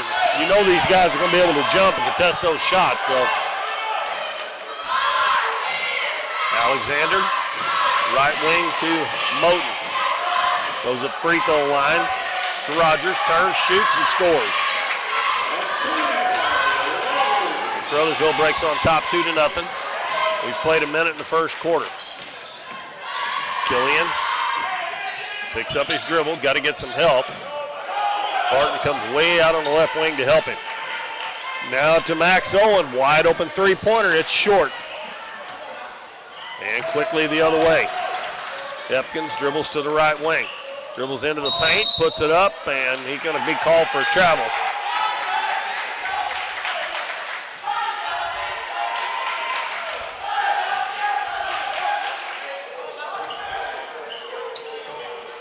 Caruthersville man-to-man. It'll be Alexander guarding Ben Killian. Passes up to Max Owen. Head of the key to Barton. Left side. They get it down low to Owen. The ball knocked away. It's going to be stolen. And then Killian knocks it back. And Max Owen goes down, puts it up. No good, but we're going to have a foul. And that's going to be on number 12, Lawrence Epkins. And Dons will try to get on the scoreboard from the free throw line. There's not very many games you score your first points from the free throw line, is it? No, not really, and this is a good one to do it, though. Max shooting about 66% from the line, so. I'm actually surprised he's not shooting a little better than that, if you want to know the truth. And he may by the end of the year. He makes the first one. He can tie it with this one with 6:22 to go in the first quarter. Next one on the way, and it's good. We do also want to remind everybody that we are having some internet issues once again here at the school, so if we drop the feed, just stick with us. We're going to do our best to get it right back on. So if we're cutting in and out, just keep trying. I think this is the third game in a row. We've had some problems with that. And an up and under, and good defense by Cam Barton on Epkins, and the Dons come out with it. Killian over on the right wing. Gives it to Barton. He's open, fakes the shot. Now he goes up, partially blocked, gets the ball back, and an offensive foul going to be on Cam Barton. He lowered that shoulder. You can hear Coach Cagle say, quit lowering your shoulder. Well, I never saw Cam say no, he didn't, so he may know it too. Well, there's a big smile on his face, so. Yeah. The jumper put up from about 10 feet. It's short. That was put up by Moten, and Alexander is there to get the rebound and put it in. Those air balls are hard to rebound. Yeah. Caruthersville up 4-2. Emmett Jones drives into the paint, spins, puts it up, and another offensive foul. And that looks like to me the Dons are going to have to watch out for that. It looks like they're looking to draw offensive fouls. You know, some teams never even look to draw one. Right. You know. Now that wasn't the man that was even guarding him that took the charge there. Somebody came off their man. Alexander dribbles to the free throw line. Backdoor pass knocked away by Barton. And Killian picks it up for the Don. Gives it to J.D. Burton. Burton out to Max Owen. He's wide open. Three-pointer is good. You better not get in that long to look at it. And it's 5-4 Dons. I think he could have counted to 10 before he shot that one. Alexander gives it left wing. Moten into the paint. His shot up, no good. Gets his own rebound. Excuse me, that was Danny Ricks. And on the second one, he's going to be fouled. And I think that one is on Max Owen. And it'll be Danny Ricks at the free throw line.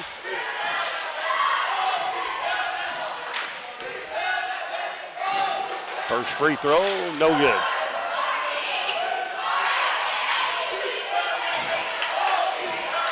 Ricks is a 6-foot senior.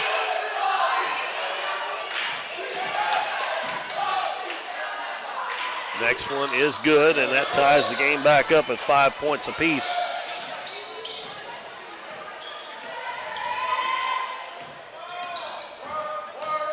Killian, right wing, Emmett Jones. Out front, Barton. Now to Max Owen. Owen dribbles back to the center of the floor. Left wing to Barton. Hits Emmett Jones. Ball tipped away. He's going to be saved in the corner by Max Owen. And there we go again like it did in the JV game. He was not open, really. Barton with a jumper just inside the three-point line is good. Cam he can shoot three-pointers. I mean, I don't like seeing him do it, but he was just inside the line on that one, probably about 17, 18 feet. Pass in the lane. Alexander kicks it back out. Step back three is no good. And flying in for the rebound is going to be number 1. And that is going to be a foul on Isaiah Rogers going over the back.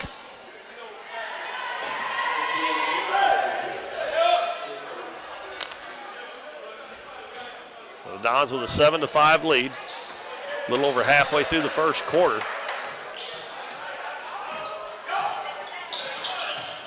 Barton on the left wing, cross court. Burton goes in, passes down low, and another offensive foul. That one there, that might have drawn a technical in the NCAA. There was a whole lot of acting going on there. Yeah, there was a whole lot of acting going on that one. But it worked. Yeah. Well, all three officials have got one in, so maybe they'll lay off of them a little. Free throw line jumper, no good. Another offensive rebound and up and in, and that's number 1, Isaiah Rogers. Dons are going to have to get on the boards. Max for 3 in the corner, in and out. And the ball tipped around, and it's lost. And Emmett Jones goes up with it, and I'm going to call it before the shot. That's going to be the second foul on Isaiah Rogers. And team foul number 3 on Caruthersville. Emmett Jones in the corner to J.D. Burton. Out front, Max falling for 3. It's in and out. That's 2 in a row. It's went down in and come back out. 3 minutes left first quarter, 7-7. A little bit of low scoring here so far. And into the paint, dropping it off, and the shot is up, no good. Another offensive rebound. And Ricks has it knocked away from behind by Ben Killian. Looks like the white shirts are not leaving the floor too much. Lobbed in wide open, and they caught the Dons sleeping on that one, and Rogers lays it in easily. They need to get the third foul on him because he's got 6 points already. Ball knocked away from J.D. Burton. He picks it back up.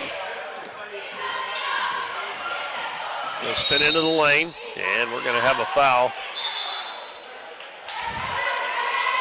That one's going to be on Motton. You know, we talked the other night about the refereeing being different here and up at Mountain View. Well, it's a little bit different way down in the Boot Hill, too. Yeah. They let them play, hand check and stuff a little bit. Well, bad pass by J.D. Burton. It's picked off, and the layup is no good. And the Dons are going to save it in. That was Alexander with the miss. And Barton has it knocked away. And they're going to say he was out of bounds when he threw it back on the court. J.D. Burton checks out, and Isaac Rawlings comes in. Yeah, I'm like you. It's definitely more aggressive basketball over in the Boot Hill that you see. A lot of, like you said, a lot of hand checks, a lot of kind of more pushing off, a little more contact that plays out. Well, Cam Barton got that to go, and the guy fell down again. They didn't call the charge that time, so they may be catching on. Long jumper from the corner, and that is Motton. Was that a 3? Yes, it was. That puts Caruthersville back up 12-9. Burton over to Rawlings. It's Jones, and another offensive foul. Slid over on that one. Yep, that was number 2, Danny Ricks, come over there And that's 2 on Emmett Jones now. We got Luke Emmons and Sean Gasaway checking in for the Dons. I thought the feet were still moving there. Slid over in front of him, it looked like. I don't think when they're underneath the basket they ought to call. I wish they'd put that semi-arc in. Yeah, I really do. I agree. Because he was all the way underneath the basket there.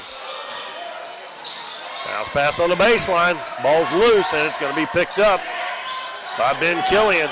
And he's in trouble in the corner. Does a nice job getting it over to Max Owen.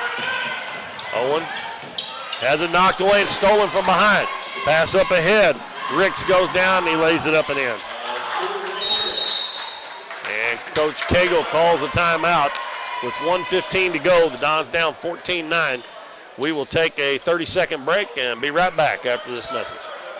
At Mathis Timber, our goal is to provide our landowners with the greatest possible financial return on their timber lands, while not damaging young timber or leaving your property in a mess. We have served Ripley County and the surrounding areas since 1939. We will buy your timber on lump sum total or percentage. We have several references upon request. Contact Craig Mathis at 573-429-0996 and see how Mathis Timber can assist you with all your timber harvesting needs.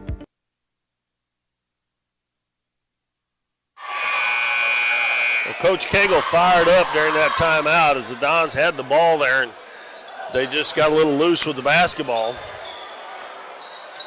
And during the timeout, let's see, we had Max Owen check out and Cam Barton come back in. Got 1:15 to go, first quarter. 14-9. The Dons have already gotten 3 charging fouls called on them. No, 4. 4? Right? Oh, 2 on him. 3, and then the second one there, Chilton called. Cam Barton's open, his jumper's short. And the rebound is Isaiah Rogers for Caruthersville. Well, just notice his shoes. He's got some yellow shoes, don't he? Yeah. In the lane, and a reverse layup hits the bottom of the rim, because that was Epkins.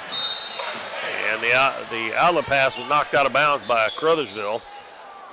And with 45 seconds left, Dons will have it, trailing by 5. Ben Killian comes across the half line, met by Alexander. Right wing to Gasaway. And going to have a travel call against Gasaway. And he will check out, and J.D. Burton right back in.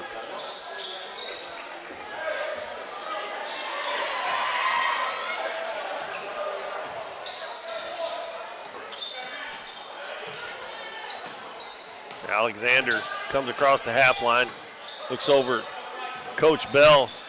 Looks like they may go for the last shot. Luke Emmons comes out and picks him up. Now they start the offense, and they've got a travel there on Moten. Well, Don's catch a break. He got some pretty loud shoes too, huh? Yeah, I noticed there were some pretty colorful ones in the JV too. I like that. Well, that's a pretty blue, isn't it? It's like almost a cotton candy, blue and pink looking. Dons with the ball, 8 seconds. And ball knocked out of bounds. It'll stay with the Dons with 5.6 seconds to go. Up near the scorer's table, up near midcourt. Got time to get a shot off here, but they'll have to be quick. And bounce pass comes to Rawlings. He's wide open, high arcing 3, no good. Offensive rebound by J.D. Burton. He loads it up, no good. And good hustle there. Oh, goodness. And Cam Barton went to the floor hard along with, is that Ricks or number 12? I don't know. But that had to sting a little bit. I had a loud, that was boned the floor for sure. That had to you hurt. could hear that from here. Well, that's the end of the first quarter, and Caruthersville holds a 5-point lead, 14-9 over the Dons. Be back in 1 minute. Davis True Value is proud to sponsor the Dons and Donettes for another exciting ball season. Just like the Dons and Donettes, Davis True Value knows hard work wins the game. They are your selection, service, and savings destination hardware store, serving the area with paint, plumbing, electrical, lawn and garden, and housewares. Your local True Value hardware with so much more. From window repair to chainsaw sharpening, we are the store of first choice. Behind every project is a True Value.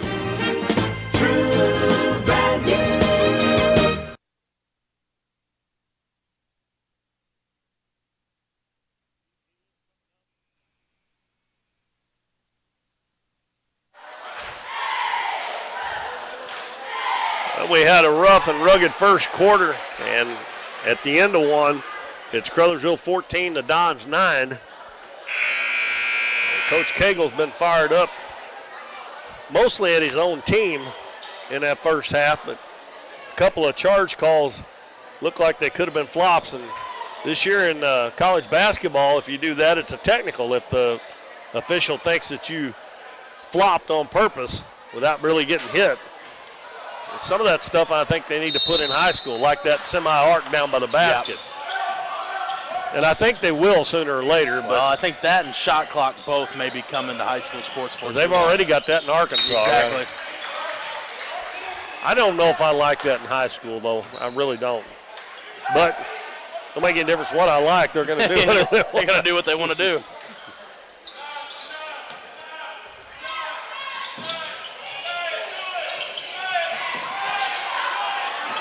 And we got a 5-second call. Dons couldn't get it in bounds. Good defense by Caruthersville. They had every man covered up. A couple of times they broke loose, but Killian was looking away from the ones that broke loose. So it's Alexander, Rogers, Ricks, Moten, and Epkins. And a drive to the basket, shot no good by Ricks. And Cam Barton gets the rebound. Outlet pass to J.D. Burton. The Dons are going to end up with a 3-on-1. Burton's going to take it all the way and lay it in. And I don't know who set that screen, but somebody set a pretty good screen for him to get around. Luke Emmons. Dons have Emmons, Burton, Rawlings, Barton, and Killian. And then Ben steals the ball. He's coming in on the right side. He's going to lay it high off the glass, and it's good. He didn't shy away from the shot blocker. He went right at him. 14-13. Dons have got 4 in a row. Pass down low, batted out of bounds by Luke Emmons. And they're going to say Caruthersville touched it last. Dons may caught a break on that one.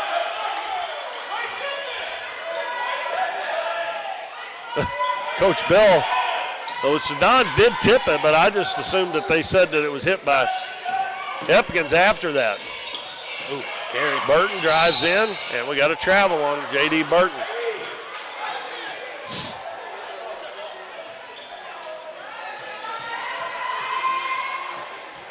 Yeah, Coach Bell may have an argument there. Yeah. But I think some of those charges that have been called tonight, iffy. So. Ball goes down low to Epkins, goes over on the other side, up and under, and lays it in. First 2 points for Lawrence Epkins. Back to a 3-point lead for Caruthersville. Luke Emmons out front to Rawlings. Rawlings going to drive down. Oh, and his shot blocked way out of bounds. And that was Epkins that got a piece of that. He got more than a piece of it. He got all of it. I say somebody's going to have to go to the concession stand to pick that one up. That looked like a kill in volleyball there. Killian inbounds it to Isaac Rawlings. Out front to Burton. Back to Killian. He penetrates, going to shoot from about 15, and got the roll. Good look. That kind of looked like a brick that fell in there almost. Yeah. But we'll take it. 16-15, 6 minutes left.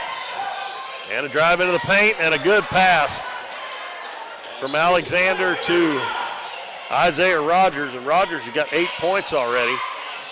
And Dons didn't do a very good job of cutting that man off. Burton drives down, and he is going to be tripped.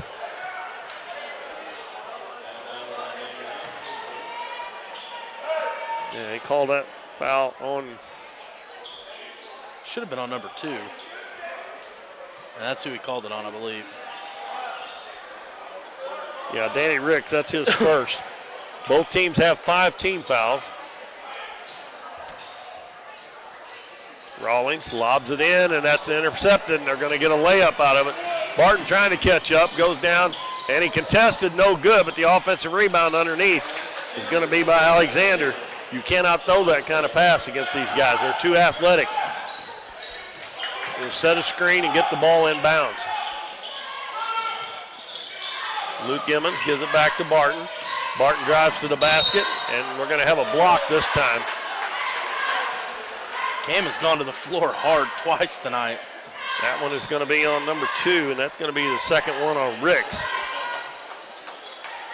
And And that will, well, they're going to give Barton, they're going to give him 2 free throws on that.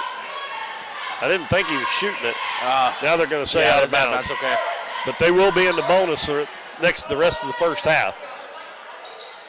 It's a 5-point lead for Caruthersville, 20-15. Barton inbounds in the corner. J.D. Burton. Cross court, and you cannot make that pass. Intercepted again. Them guys can jump out of the gym. Alexander with the ball out front. He's penetrated 2 or 3 times and got the ball down low. They lob it down low. That's Rogers. They throw it back out and run down just before going into the backcourt by Ricks. He bounces down low, bounce pass to Epkins, and he can't handle it. Yeah, it goes right between his legs out of bounds. I'd say that's just about the only thing beating the Dons is they're just kind of getting outworked as far as athletic goes. I mean, Caruthersville's just jumping up, pulling down more rebounds. They're getting some more loose balls. I don't think they're necessarily shooting it better than Doniphan. I think they're just getting, better opportunities. Rawlings drives to the basket. Nice move, but he missed the shot. And the rebound comes down to Rogers.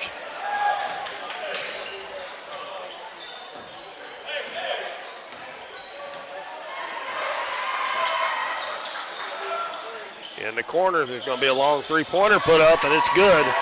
That's Moten's second 3. And all of a sudden, that leads up to 8, 23-15. Martin drives to the elbow, and his pass is stolen. Martin, one-on-one, runs into J.D. Burton, and we're going to have a charge on Moten. Now Moten's got 2 fouls. I'm going to take that one, but I think J.D. I just think I don't know. I think they're getting a little antsy to call that charge. But I'm definitely going to take it. No, I won't gripe about this one. Well, they've got 3 starters with 2 fouls now. That's a player control foul, so no free throws. 4 minutes to go in the first half. Don's stuck on 15 points. Ben Killian dribbles to the head of the key, hands it off to Burton.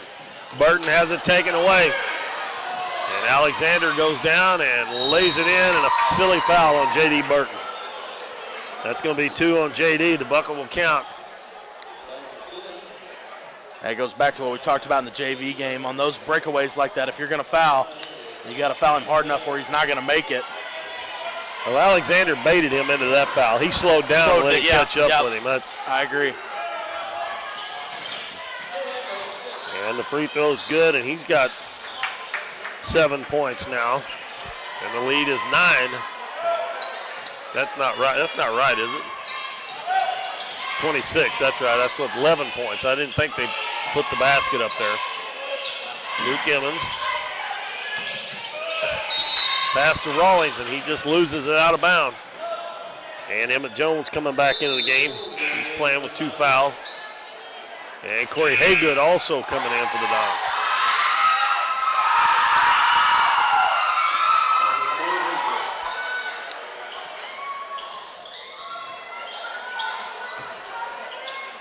(26-15), Caruthersville on top. Alexander, he's only a sophomore. Goes in the corner, Martin. Out front to Epkins. Now back to Alexander on the left side. Now he'll bring it back to the middle of the floor. He doesn't look like he wants to shoot the ball out there. Pass to Ricks, right back to Rogers, and he lays it in. That ball almost bounced over his head. It was such a hard bounce pass. Don's going to have to get something going here real quick, and this might get out of hand. And Killian finds a path to the basket. His little floater's short, so they kind of baited him into that too. Back the other way, Alexander. Head of the key. Rogers, he's going to shoot the 3, and it's good. He has got 13 points now. And they've got the Dons doubled up, 31-15. They've outscored the Dons 17-6 this quarter. And we're going to have a foul as Emmett Jones puts his head down and goes to the hole. And that's the 3rd foul on Martin. And we're going to have Talon Galladay checking in after this first free throw by Emmett Jones. Emmett has not scored, and he, what did you say, he was averaging 12-something a game, I think, right? Yeah, I think it was 12.8. Yeah, 12.8. He finally gets on the board with the free throw. Cam Barton checks out. Sean Gazaway comes in for the Dons.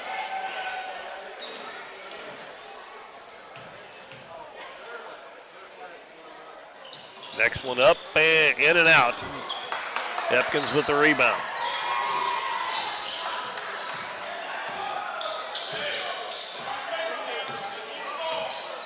Alexander looks over to Coach Bell.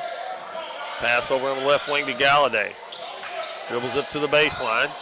They leave him open. He doesn't take it. Throws it across court to to Alexander. And we're going to have 3 seconds called on Isaiah Rogers.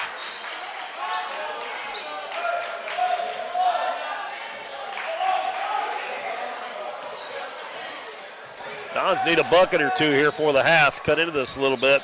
Yeah, I'm thinking they want to be 10 or under. Going into they might have a hard time getting it down to 10. Yeah. And we're going to have a travel on Corey Haygood. He probably hadn't seen too much defense like that right there.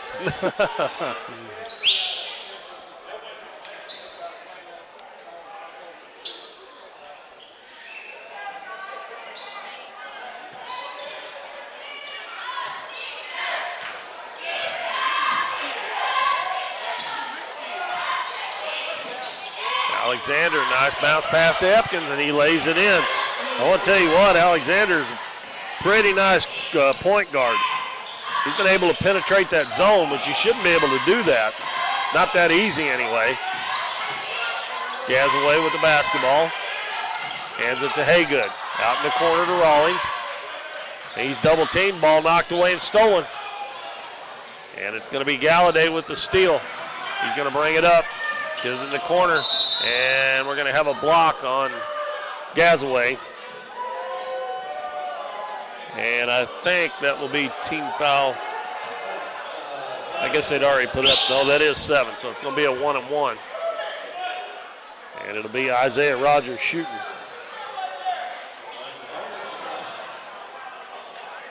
(33-16). Doniphan down by 17 here with 1:08 to go in the first half.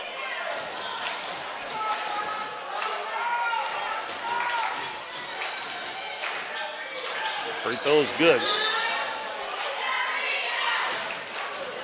And Rogers, that's 14 points for him here in the first half. Done most of his scoring inside, but he stepped out there and hit a 3 a while ago.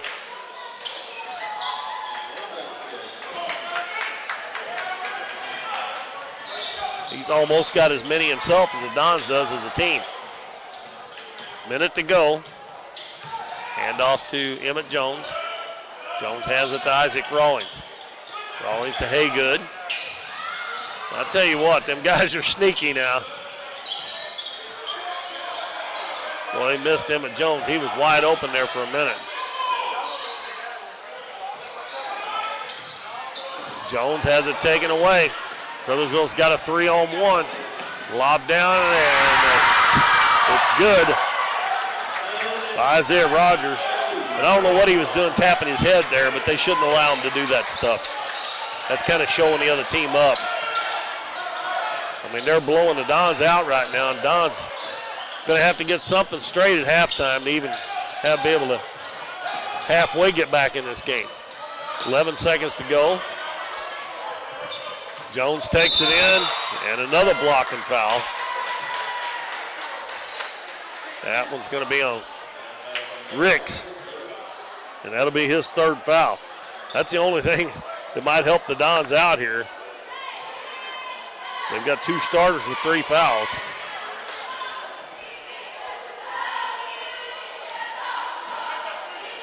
And they give him 2 shots here, Dalton, or is that they say it was 1-1? I don't think 1-1. Yeah, they called it a 1-1.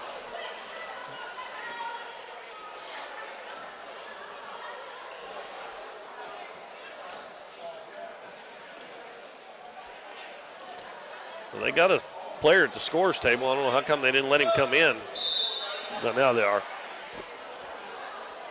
Colby Sargent, a 6-foot freshman. He played some in the JV game. Ricks goes to the bench with those 3 personals. Emmett Jones at the free throw line. The free throw's no good. Nice rebound by Gasaway. Corey Haygood for 3. It's no good. And we'll see if Caruthersville can get a shot off. And Galladay in the corner, stolen by Ben Killian. But a whale of a first half for the Caruthersville Tigers, and they have got the Dons in an awful big hole. Dons were only able to score 16 points in the first half, and they trail at 37-16 at halftime. Avion Motton has 6 points. 17 for Isaiah Rogers already in the first half. He has outscored the Dons by 1 himself. Danny Ricks has 3. 7 for Jamonte Alexander. 4 for Lawrence Epkins. And that is it. And they were 4 or 5 from the free throw line. For the Dons, they were 3 of 5 at the line. Have 4 points from Ben Killian. 2 from J.D. Burton. 1 from Emmett Jones. 5 for Max Owen. 4 for Cam Barton. And that is it. Leading score with 5 points here in the first half for the Dons, and that's it.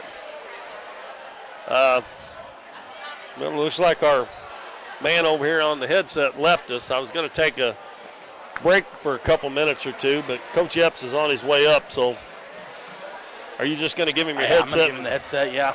Let him have it over there? Yep. I think not Keith, you're Keith. Kent, I think Kent's going to clear out, and we're going to give it over to Coach Epps. Okay, well, we're going to get Coach Adam Epps up here. But anyway, not too good a first half for the Dons, and they are in trouble here heading to the second half. And we got Coach Adam Epps alongside. Coach, thanks for coming up and talking with us. I know it's better if we can do this after the games, but you didn't play at home last night. You had a big road win last night. Yeah, it was a really good win for us, and we did some things that we've been preaching on for a little bit here, because here lately we kind of got into this little funk where we think the only way we can score is drive it and dump it and force it into Kinsey, and it's no knock on Kinsey at all, but we got other girls that can play, more offensive threats than that, and we've got to start using those, or it's pretty easy to take away. Anyway. Yeah, and our guards did a really good job last night of creating high percentage shots for other people and even themselves, and then taking those instead of forcing stuff. And that was the difference. I mean, we didn't shoot a crazy high percentage from 3. I think it was like 33 or 35% last night. But, I mean, Grayson hit 3, Brooke hit 2. That opens things up, and I think they're only going to get better at that as the year goes on. Well, the more people you got to guard to make it a little bit easier to get it into Kinsey, and she can pretty much put it in the hole when she gets it around the basket. Yeah, and she was going to have a big night last night. I think one of the first plays she caught it, relocated to the other side, shot fake, let the girl go by, and then finish. I was like, okay, she's locked in, and then she got in foul trouble, which she's never done, which was kind of weird. But we had some girls step up big last night. Delilah D coming off the bench really helped us out, because those 2 6'2" girls, I mean, we don't have a lot of options, and Sarah got in foul trouble and Kinsey got in foul trouble with somebody that can push them around, and D did a great job coming off the bench. You basically had 4 guards and then Delilah out there a lot of times. Yeah. And, I mean, she's not taller than some of the guards, so no. And they had those big girls, and then the one girl got hurt, I think, for East Carter early in the game, didn't come back in, but she's about 5'10" or 5'11", too. And very, very physical. Yeah, very, very physical player on their side. Well, you did it. I don't know how many points Kirby ended up with, but 16. You just did a really good job on her. Well, and Kenna, the last time we played them, and we don't always say stuff like this, but we played them in the championship game, and Kenna rolled her ankle versus Neelyville. Mm-hmm. I mean, and you can't keep her out. Yeah. But well, you like that, don't you? Yeah, and Kirby got away from us a little bit in that game. I think she had 21. But Kenna's feeling good yesterday, and she was ready for that challenge. And not only did she guard their best player and face guard her the whole entire game, she led us in scoring. She had 9 rebounds, 7 assists. I mean, she had a heck of a game yesterday for sure. And with her doing that, and she drove down the middle several times. I think she had 19 points, and most of it was driving and creating. And said, you ain't always going to have Kinsey to dump off to. You got to finish those. And she did a good job of that. And then them other two out on the wings hitting shots, that makes it hard because you can't pack it in. But I was really proud of us, especially because that's on the road at their place. It's one of our really big conference games.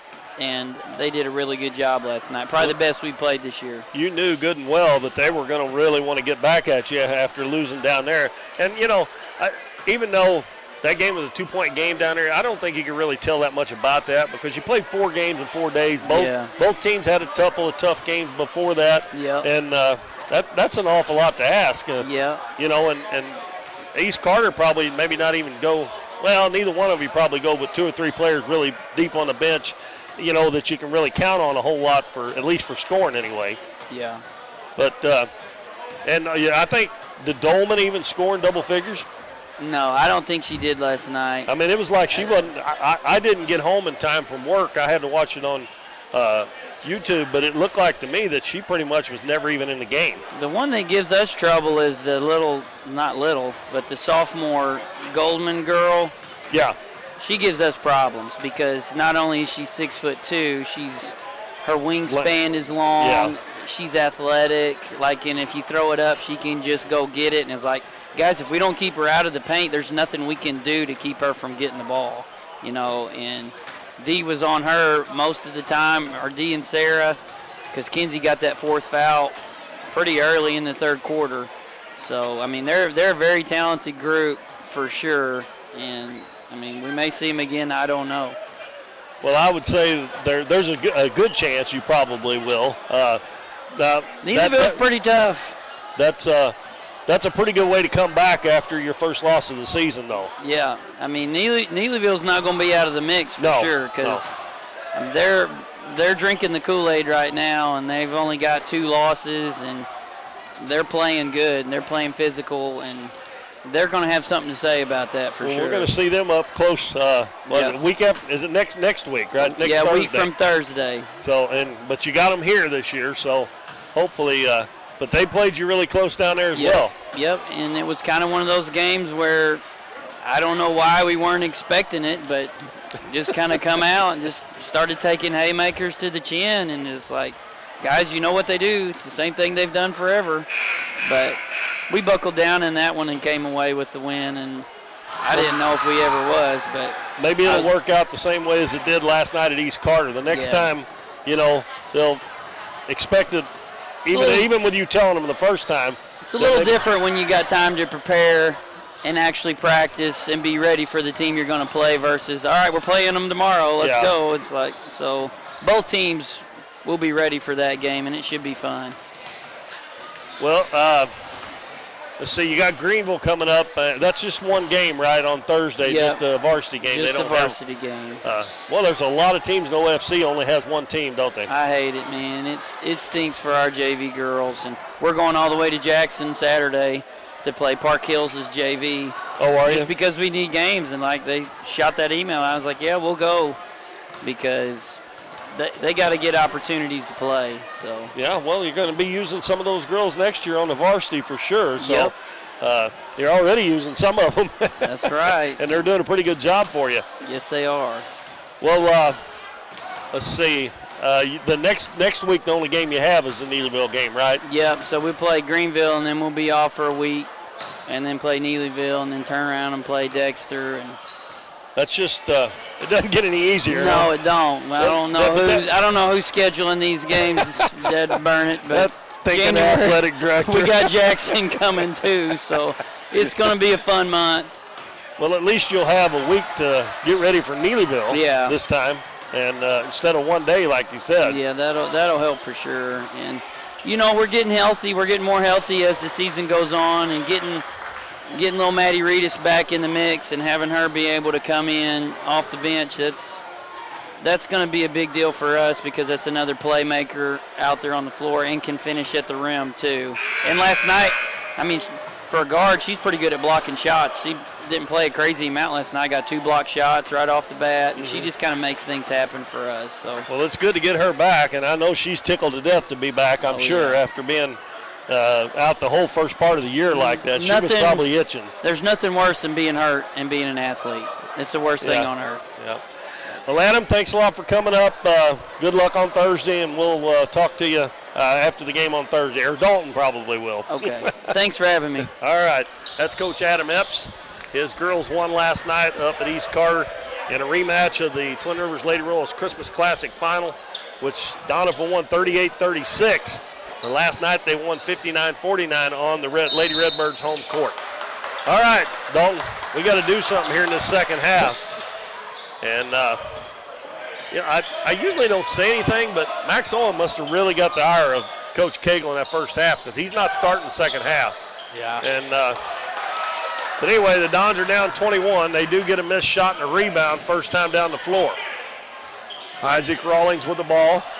Out front to Burton. Throws it down in the paint. And a beautiful pass. And it's going to be blocked, and here comes Caruthersville the other way. And a reverse layup is up and good by Rick. That last trip down by the Dons, it was ran perfectly. It just took so long to develop under the rim. Caruthersville was able to shut it down. End up having a guard shooting the ball too, a smaller guy, so it makes it easier to block the shot. Yeah, Rawlings has got to go straight up there. I kind of wish Barton would have just shot a jump hook. And Ben Killian nails the three-pointer. Well, Ben's been playing a little bit better every game. 39-19 is our score. Down by 20 points. Coach Cagle encouraging his boys to play some defense here. They're still playing a zone defense, and the pass is knocked away, but loose ball goes right back to Alexander. Ricks dribbles baseline, turns, shoots, missed it. Got his own rebound. Excuse me, that was number 12, Epkins, that got the rebound and put it in. If you get him to miss that first shot, you got to get that rebound. Or there's no chance of getting back in the game.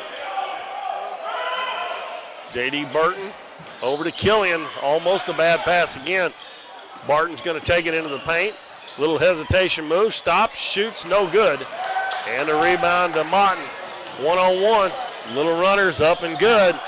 And that's Alexander. He's got 9. And Caruthersville just continues to build on that lead. And I really didn't see this coming. I actually thought this would be a really good game. And right now the Dons are just getting blowed out in their home gym. Rawlings hands the ball off to Emmett Jones. The Dons having a hard time getting any shots off here. Caruthersville blocking a lot of them as well. Jones goes to the baseline, cut off, gives it back to Killian. Back to Jones in the corner. Man comes out on him, he goes to the hole, and his shot's blocked. And again, it's the help defender there getting the blocks almost every time. Three-pointer up and good. And Isaiah Rogers is filling it up. He has got 20, and it's 46-19. He's scoring inside and out. Leave Isaac Rawlings with the three, and it's no good, and it goes out of bounds. We got Sean Gazaway and Luke Emmons checking back in. J.D. Burton, Cam Barton goes out. 5:06 to go in the third quarter. Looks like the Dons are going to go back man-to-man. And pass down low, wide open. Epkins goes over on the other side and shoots it. They're going to have a foul on Luke Emmons, and I think they're going to call that on the floor.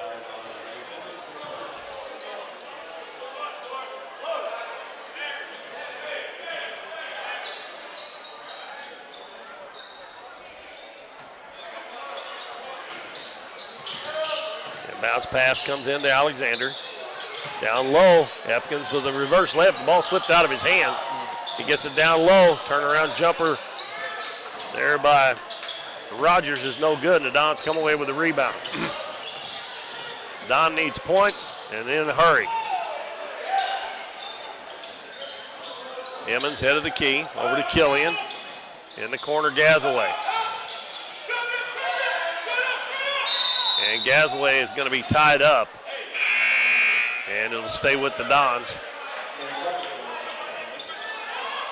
Cam Barton back in for Luke Emmons.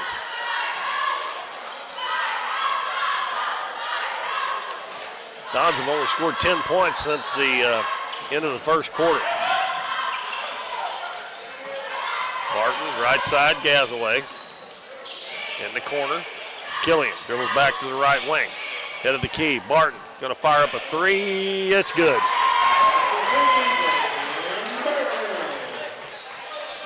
(46-22).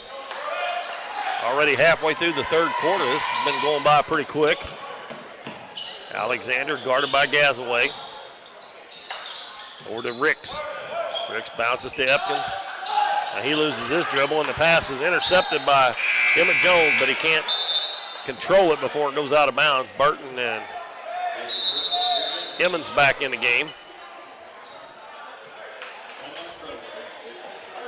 And we got a timeout called by somebody. Caruthersville. Caruthersville calls it with 3:50 to go in the third, and it is 46-22. The Dons have scored 6 points this quarter. You feel like they've done pretty good, but Caruthersville's got 9. Yeah.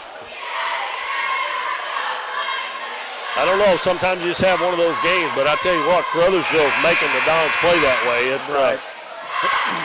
They are very good on help defense. Well, they're kind of just out working the Dons, playing more athletic basketball, wreaking a little bit of havoc on defense, like you said. That help defender coming off has picked up I don't know how many blocks tonight. I bet you they've got 12, 15 block shots. And beautiful fake there again. And that was by Isaiah Rogers, and the ball's going to go out of bounds. They say last touch by Caruthersville. I thought that went off the Gazaway, but Dons may have got a break there. They need some right now. 3:43 to go in the third quarter. 46-22. Caruthersville on top. Burton gives it over in the corner. Out of Gazaway. Spins into the paint. Going to turn and shoot. No good. And a rebound down to Ricks.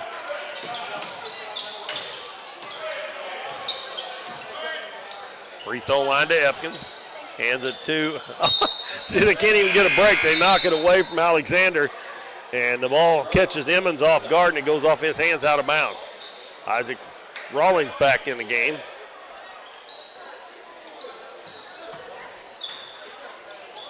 Ricks inbounds it right out in front of the basket.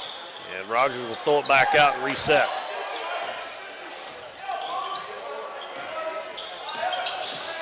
Alexander takes the screen from Epkins. Pick and roll. Epkins down underneath the basket. He missed the shot. And the Dons almost lost it again. J.D. Burton dribbling up the floor. He needs to get rid of it. If he'd have passed it, they'd have had a 4-on-2.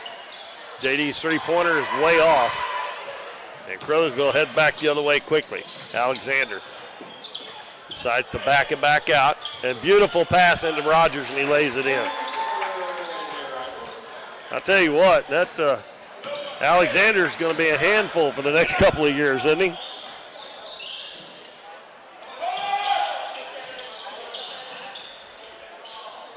He's only a sophomore, and he has really done a fine job running the point for them, and he scored a little bit too. Barton, fall-away jumper from the free throw line, no good. And a rebound to Motton. Alexander stops, now he dribbles inside the free throw line and backs it back out. With 2 minutes left in the third. Rogers back out front to Alexander. Over on the right side. Three-pointer up by Motton is no good. And they get the loose ball again. Ricks, he's got a lane to the basket. Lays it off underneath. Motton turnaround jumper is short. Ball tipped around, and it's picked up by Danny Ricks, and he lays it in. Emmett Jones drives to the basket and finally gets one to go. That's Emmett's first field goal, and he's only got 3 points in the game. 50-24. Minute 20 left in the third quarter. Alexander comes across the half line, dribbles way over on the left side. Gets around Burton, goes in, puts it up, and he scores. I think he can score about any time he wants to, but he's been dishing off more than. And a steal by Rogers. Back up the floor. Alexander, hesitation move, throws it over, and the ball tipped away, and the Dons are going to come away with it. They got a break there. Jones going to take it all the way. Reverse layup up, no good. Luke Emmons with the rebound. Hands it under now. Rawlings, he misses, and Barton will tip it in.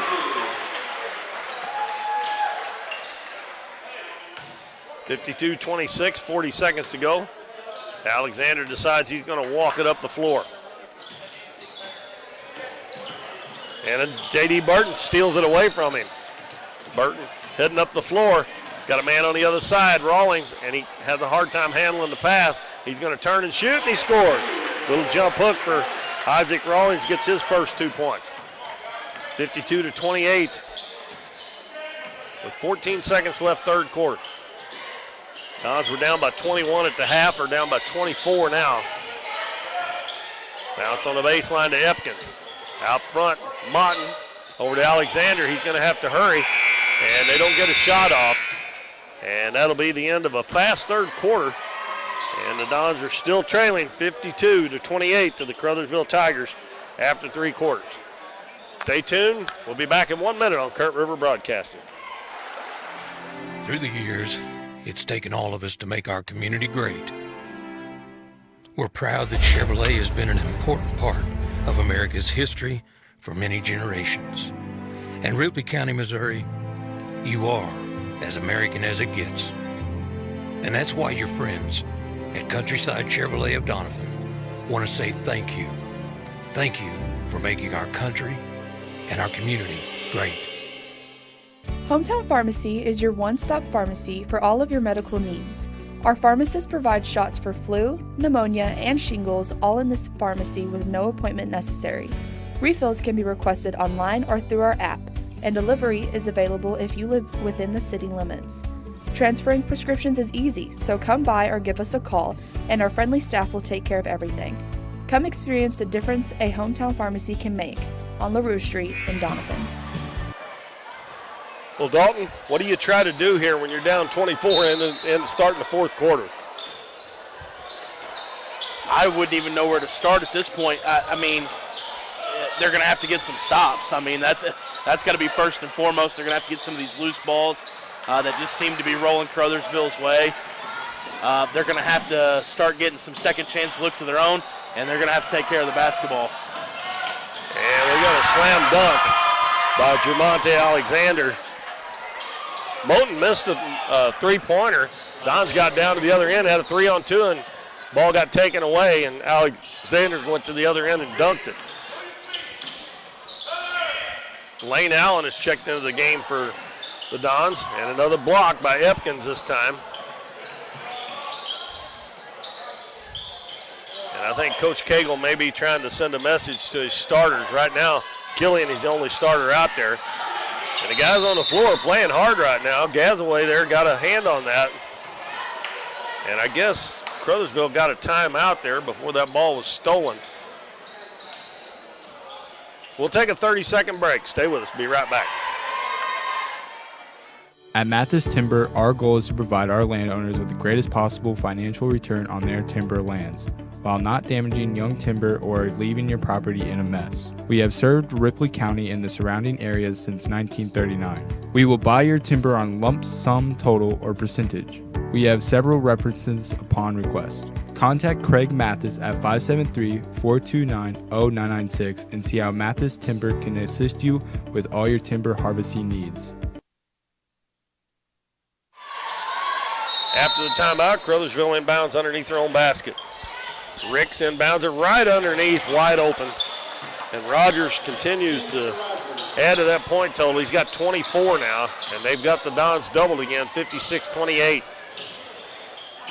Luke Emmons, head of the key to Rawlings. On the right side to Killian. The ball knocked away. Killian's going to get to it. Going to go in and shoot it from about 15. No good. Ball's going to go out of bounds. Last touch by Martin. Corey Haygood coming in for the Dons. Dons right now have Gazaway, Emmons, Haygood, Killian, and also Lane Allen on the floor. And I'm pretty sure, if I remember right, Caruthersville's only subbed one guy in this whole game. Dons inbounded to Killian. Caruthersville really still getting after it on defense. Haygood is double teamed, bounce pass, nice pass into Killian. The ball knocked away from him, and we're going to have a foul on Luke Emmons. The quick hands of the Tigers has just been too much all night long. I think part of it, too, I don't think the Dons were expecting this level of physicality out of Caruthersville. I feel like Caruthersville's played a very, very physical basketball game, and I don't feel like we've matched that intensity at all. Definitely haven't matched it, but they should have expected it because when you play down in the boot hill, that's the way they play down there. Don's in a zone. Pass underneath. Wide open again is Epkins. And that is 8 points for Lawrence Epkins now, and they just continue to build. Now we got a running clock now. Yeah. Never would have dreamed that. I never expected that. Either way, I didn't expect that. 58-38, so as long as they stay ahead by 30, this game's going to be over with pretty quick. Gazaway with a nice drive, but he is stripped. And here comes Alexander again. He goes down and lays it in. Alexander's got 15 now. They are just too quick for the Dons. And the Dons are not being strong with the basketball. If they're strong with the basketball, they won't get those takeaways like that. They're not intercepting passes. They're just taking it out of their hands.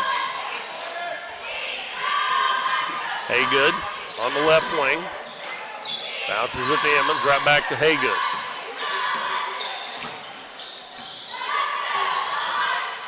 Over to Emmons, and I don't know why he didn't try to catch that. That wasn't over his head that far.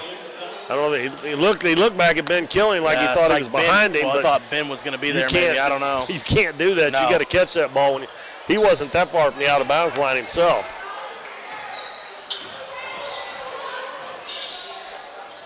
Lob up the floor to Ricks. The bounce pass underneath, wide open, and Martin scores.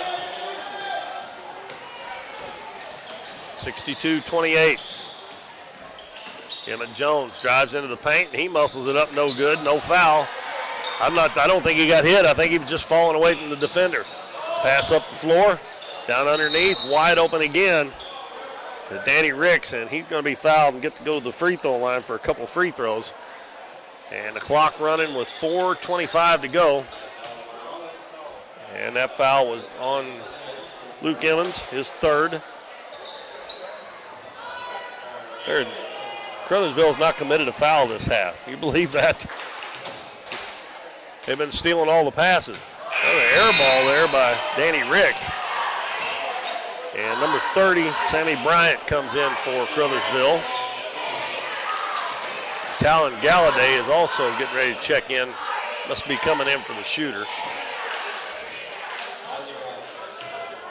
J.D. Burton and Isaac Rawlings came back in for the Dons. That free throw no good. Lane Allen with the rebound. J.D. Burton right at the half line. Gets around the defender, and we're going to have a foul on number 5, Jermonte Alexander. That was one of those that he really didn't foul him. His feet just got tangled up. Yeah. Galladay in the game now, and he's going to replace Danny Ricks. That is the first foul on Caruthersville this half. And another bad pass, but Emmett Jones is going to steal it back. Now he loses it. Rawlings' shot is blocked. Have you seen anybody give a head fake all night long down there? They're jumping at the first move every time. Three-pointer by Galladay, no good. Isaac Rawlings gets the rebound. All right, we'll get in on the sports betting. Over or under 25 on the blocks for Caruthersville tonight.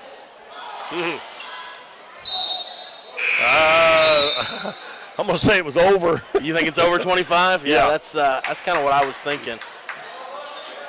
Oh, I hate this time of the game when they bring in all 5 guys that hadn't even been in the game yet. Yeah. Well, Galladay and Bryant did stay in. And I don't have a number 4. He's probably on the JV. That's Jamonte Williams. Bryant's going to take it in, and he's going to score. See, those are the shoes I was talking about, the ones on 30. Yeah. Well, actually, there's a couple of them. Oh, on 30, yeah. His 3's got 2. I kind of like the number 22s, too. Yeah. They got some colorful ones. I think my favorite pair is 30. I like those. A little throwback to maybe some late 80s, early 90s kicks right I think there. every color in the rainbow. I like it. I like it. I like that. Well, they got a technical foul. I bet number 4 was not in the book. It's not in the book. Yeah, I bet you're right. That's not really a big deal right now. But no. And with the score where it is, I probably don't even say anything. I'm the bookkeeper. I throw it down on the bottom and just move on. But, I mean, this is the rule. So Yeah. Well, J.D. Burton's going to get to shoot a couple of free throws anyway. And that is the 3rd point in the game for J.D. Next one up, it's good. Well, let me see. Number 11 is out there as well. That's Jackson Hunter. Truss is back out there. Galladay, Bryant, and Williams.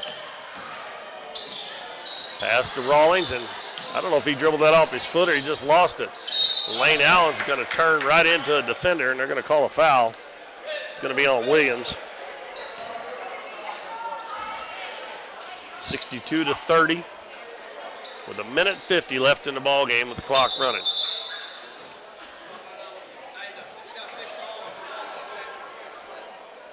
So I think they're going to say number 4.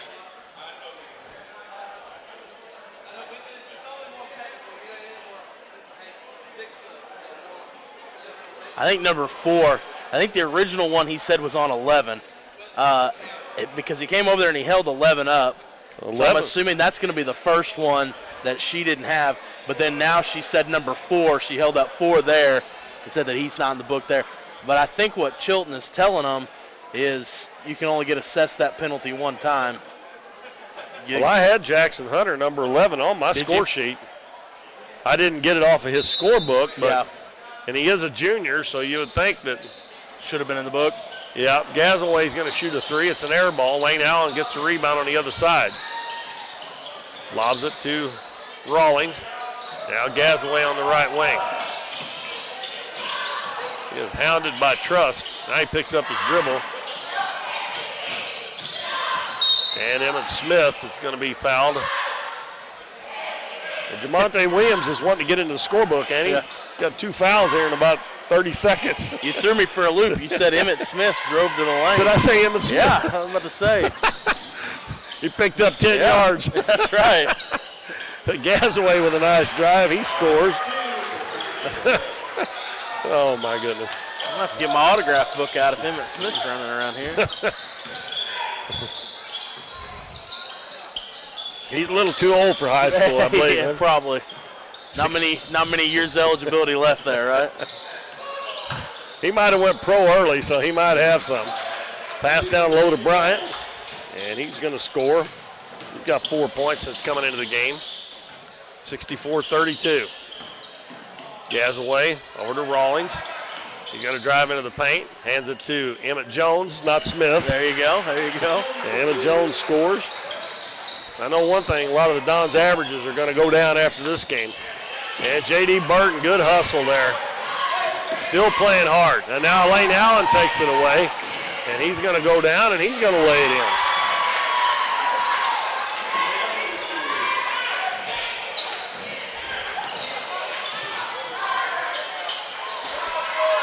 Shot put up, no good. Rebounded, it's put up, no good. And that's it, folks. 64-36 is our final. Caruthersville with a big win here over the Dons. And Dons really, after the first quarter, were never in this ball game. No. We'll quickly run down the scoring here. 8 points for Moulton. Rogers ends up with 24. Ricks had 7. Alexander finishes with 15. 8 for Epkins. And 4 for Sammy Bryant. And they were 4 of 7 from the free throw line. And the Dons were 5 out of 8 from the free throw line. So not very many free throws shot at all tonight. For the Dons, Ben Killian finished with 7.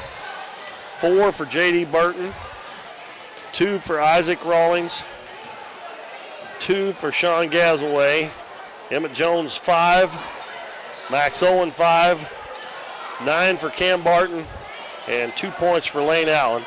and Dons didn't have anybody in double figures. So they will try to regroup and rebound when they go to Naylor on Friday night for an Ozark Foothills Conference game. And sure, Coach Cagle's going to be looking for a much better effort. Yeah. And, of course, they're not going to be playing near the team that they did tonight. But a lot of things the Dons didn't do right tonight. And they're going to have to get that straightened out because they've got some big games coming up as well. So they fall to 11-4 on the season. But one thing about it, this wasn't a conference game. That helps out a little bit as well. So I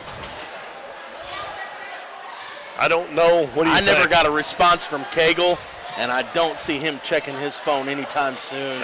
Probably on a game like this, a lot of times they don't want to come and talk. Right. So I guess we'll just go ahead and wrap things up. We do want to remind everybody Thursday night, 6 o'clock, we'll be back here for the Donettes and the Greenville Lady Bears. One game only for that. One game only at 6 o'clock. So if you're coming, make sure you get here about 6 o'clock. There'll just be a varsity game. So that's going to wrap it up. The Dons lose at 64-36 and fall to 11-4 on the season. For Dalton Pennington, this is Keith Bowman. Good night, everybody.